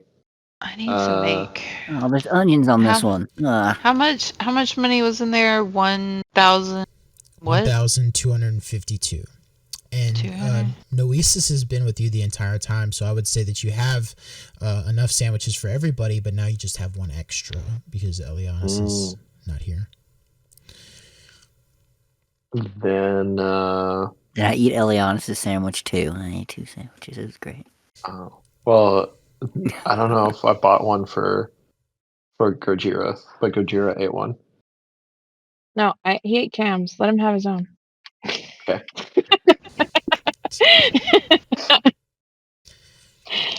No I will, sandwiches for Cam. I will look at the what's her face's body, and I want to see if she has any other like markings of Talos. Because I have one little like silver badge, but I was gonna see if she had anything else of note on her. Sure, yeah. And looking at closely at her clothing, you can tell that this was her pin that you got from the shrine. It belonged to her. Okay. Also kind of on her right bicep, but not on the outside, but sort of like on the inside, close to her armpit, you see a small tattoo of 3 parallel lightning bolts. Okay. And don't forget to add the case with the lenses. I was going to identify that in 1 second. So then I'll say, hey, Noises, can you like move dirt, like a good amount of dirt? Can indeed. What do you need done?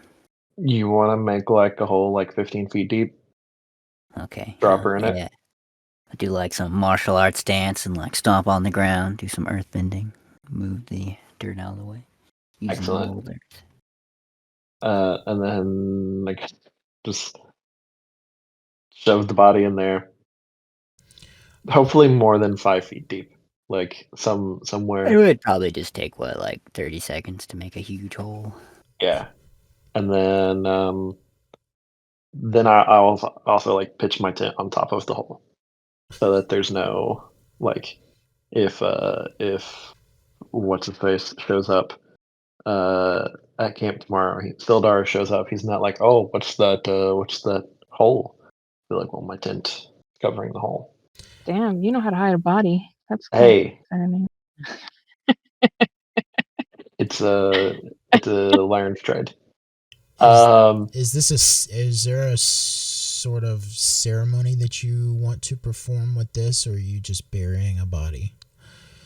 You got to give her some kind of. Vash isn't here, but I think he might ask about it. But I feel like I am also a cleric, and I should do something like this. Okay, so I guess I will. I light a match and I throw it in the hole. No, I'm just kidding. I will before I bury her, I will take the pin and I will kind of put her cloak around her with it on. Put her down there, and then I will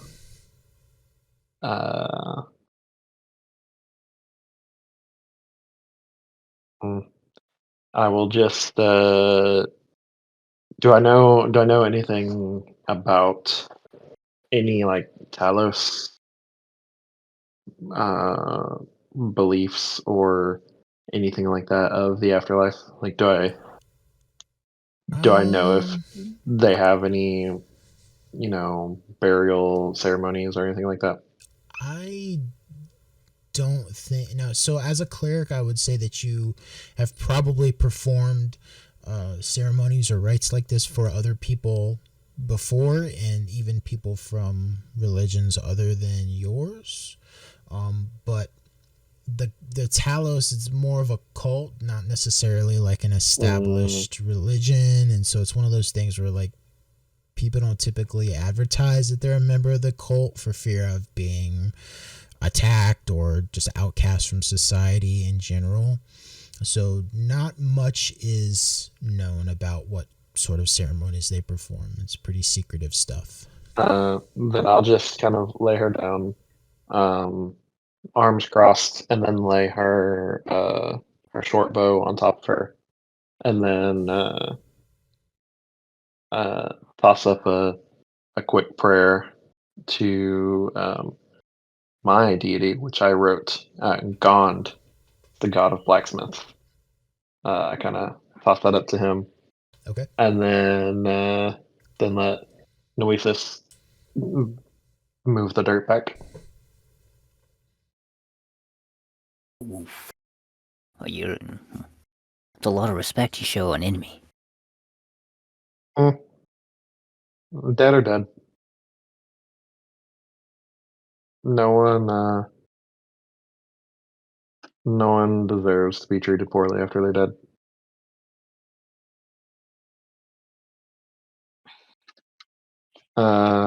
Then whenever we're settling down, I can ritually identify the shades. Okay. Are you all settling in place? Are you gonna try to move at all, or you're just gonna stay in the same spot there? You're pretty close to town. Like I would say you're not too far into the tree line, just kind of hidden away, but you're not that far away. What do you think, Arista? I need a long rest before we go anywhere. Okay. So. Yeah. Yeah, I think really the choice is, you can move, and depending on how far you want to move, it is nighttime. It's more dangerous at night. You probably, if you had to get into combat or anything, you would all be dealing with a point of exhaustion at this point.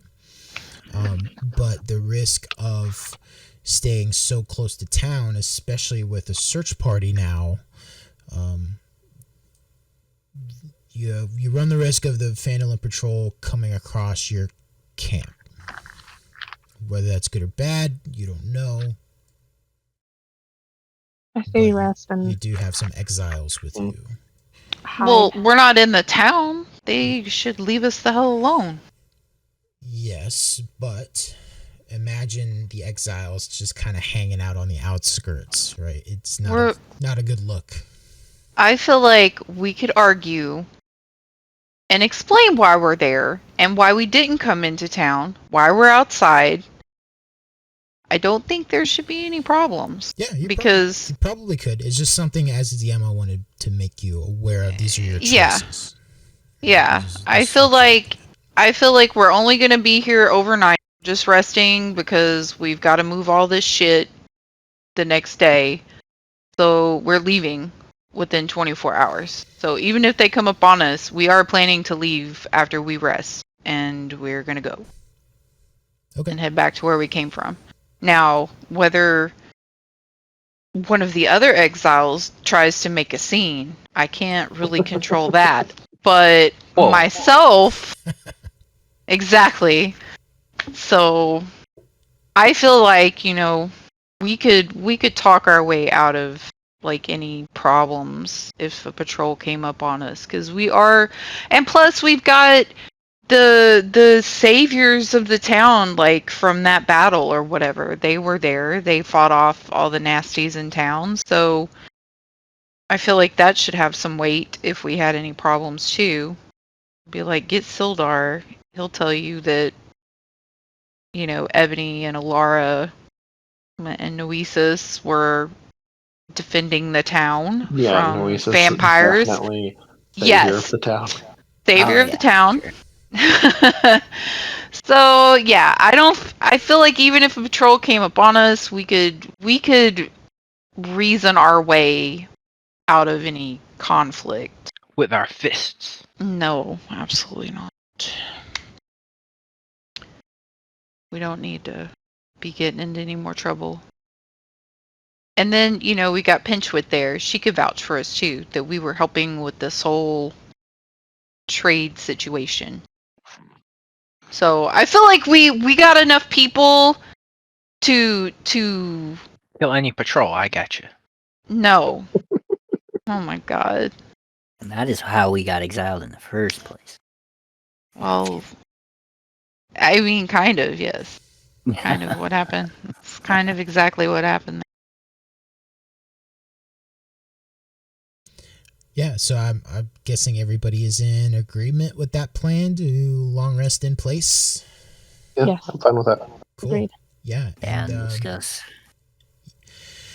yeah, and Laura, as you look over this carrying case and these lenses, you see, you pick the lenses up, but underneath there looks to be a piece of paper that's folded up inside the case as well. And you unfold the paper, but there's nothing on it. It's like a blank piece of paper. I would like to, before I put them on, I'd like to ritually cast Identify. It'll take like 10 minutes on the glasses, just to make sure they aren't like cursed or anything like that. Yeah, they're not cursed. They definitely have a magical property to them to see hidden messages. But they're not cursed. Okay, then I will put on the glasses and look at the map. Yeah, as you lift the glasses up across your eyes, the message on the piece of paper immediately is shown to you. And on the piece of paper, it is written exactly what you heard from Leilon when she gave it to you. She said, "The lenses show the secrets of the map." And that's what you see written on this piece of paper. The lenses show the secrets of the map.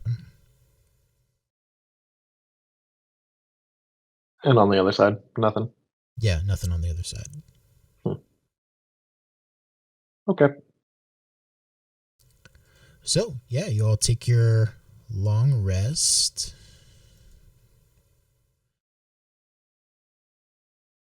And that is 3/4 of the way to your next level. But we're going to stop here for today. Woo. Thank you. Man, I left when we leveled, and I came back, and I'm about to level again. Hell yeah. So it looks like the plan will be you didn't take the road to get here. So I think the plan probably would be to just kind of follow the road on your way back to Leilon.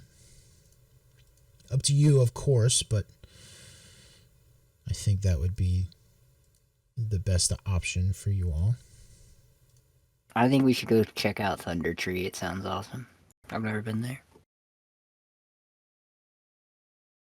Yeah, Let's return the things. certainly on the table, but Just kidding. Are we getting paid to run the fair? getting paid to do what?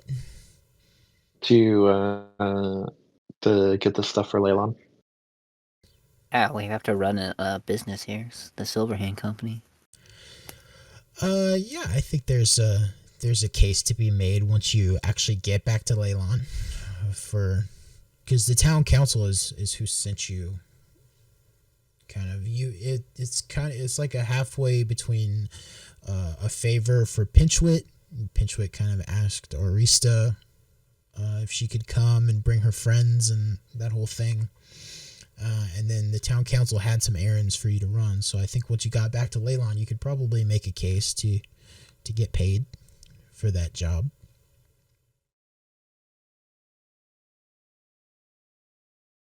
But we'll have to see about that when you get back.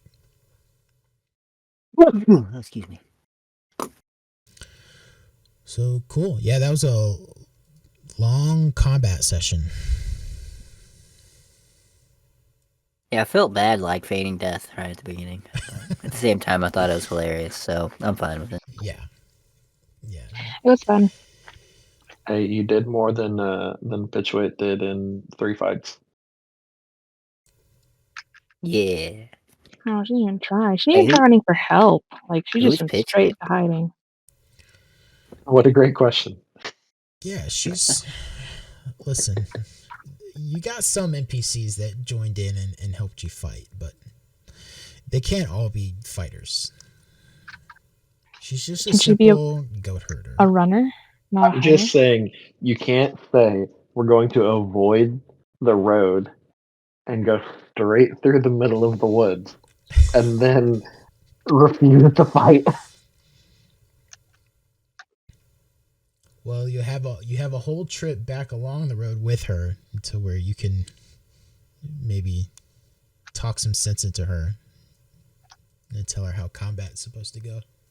Oh, what about Sappy? Sappy just is fine now. Not sure. Need to wrap him up and I can cast mending. keep him in a dark, warm place. Yeah, Can I go ahead and hit the long rest button? yeah. Everybody can take their long rest. We'll Excellent. pick back up probably. Either you're leaving camp, or maybe something happens while you're at the camp, or maybe you just be on the road. Haven't prepped that far in advance, but Well, Cool. excellent session. Excellent fight. Yeah, thank you. yeah. Lots of Hopefully it fun. wasn't too boring. I had to do a lot of rolls against myself with 2 factions in the battle, but 3. and 3 really, yeah.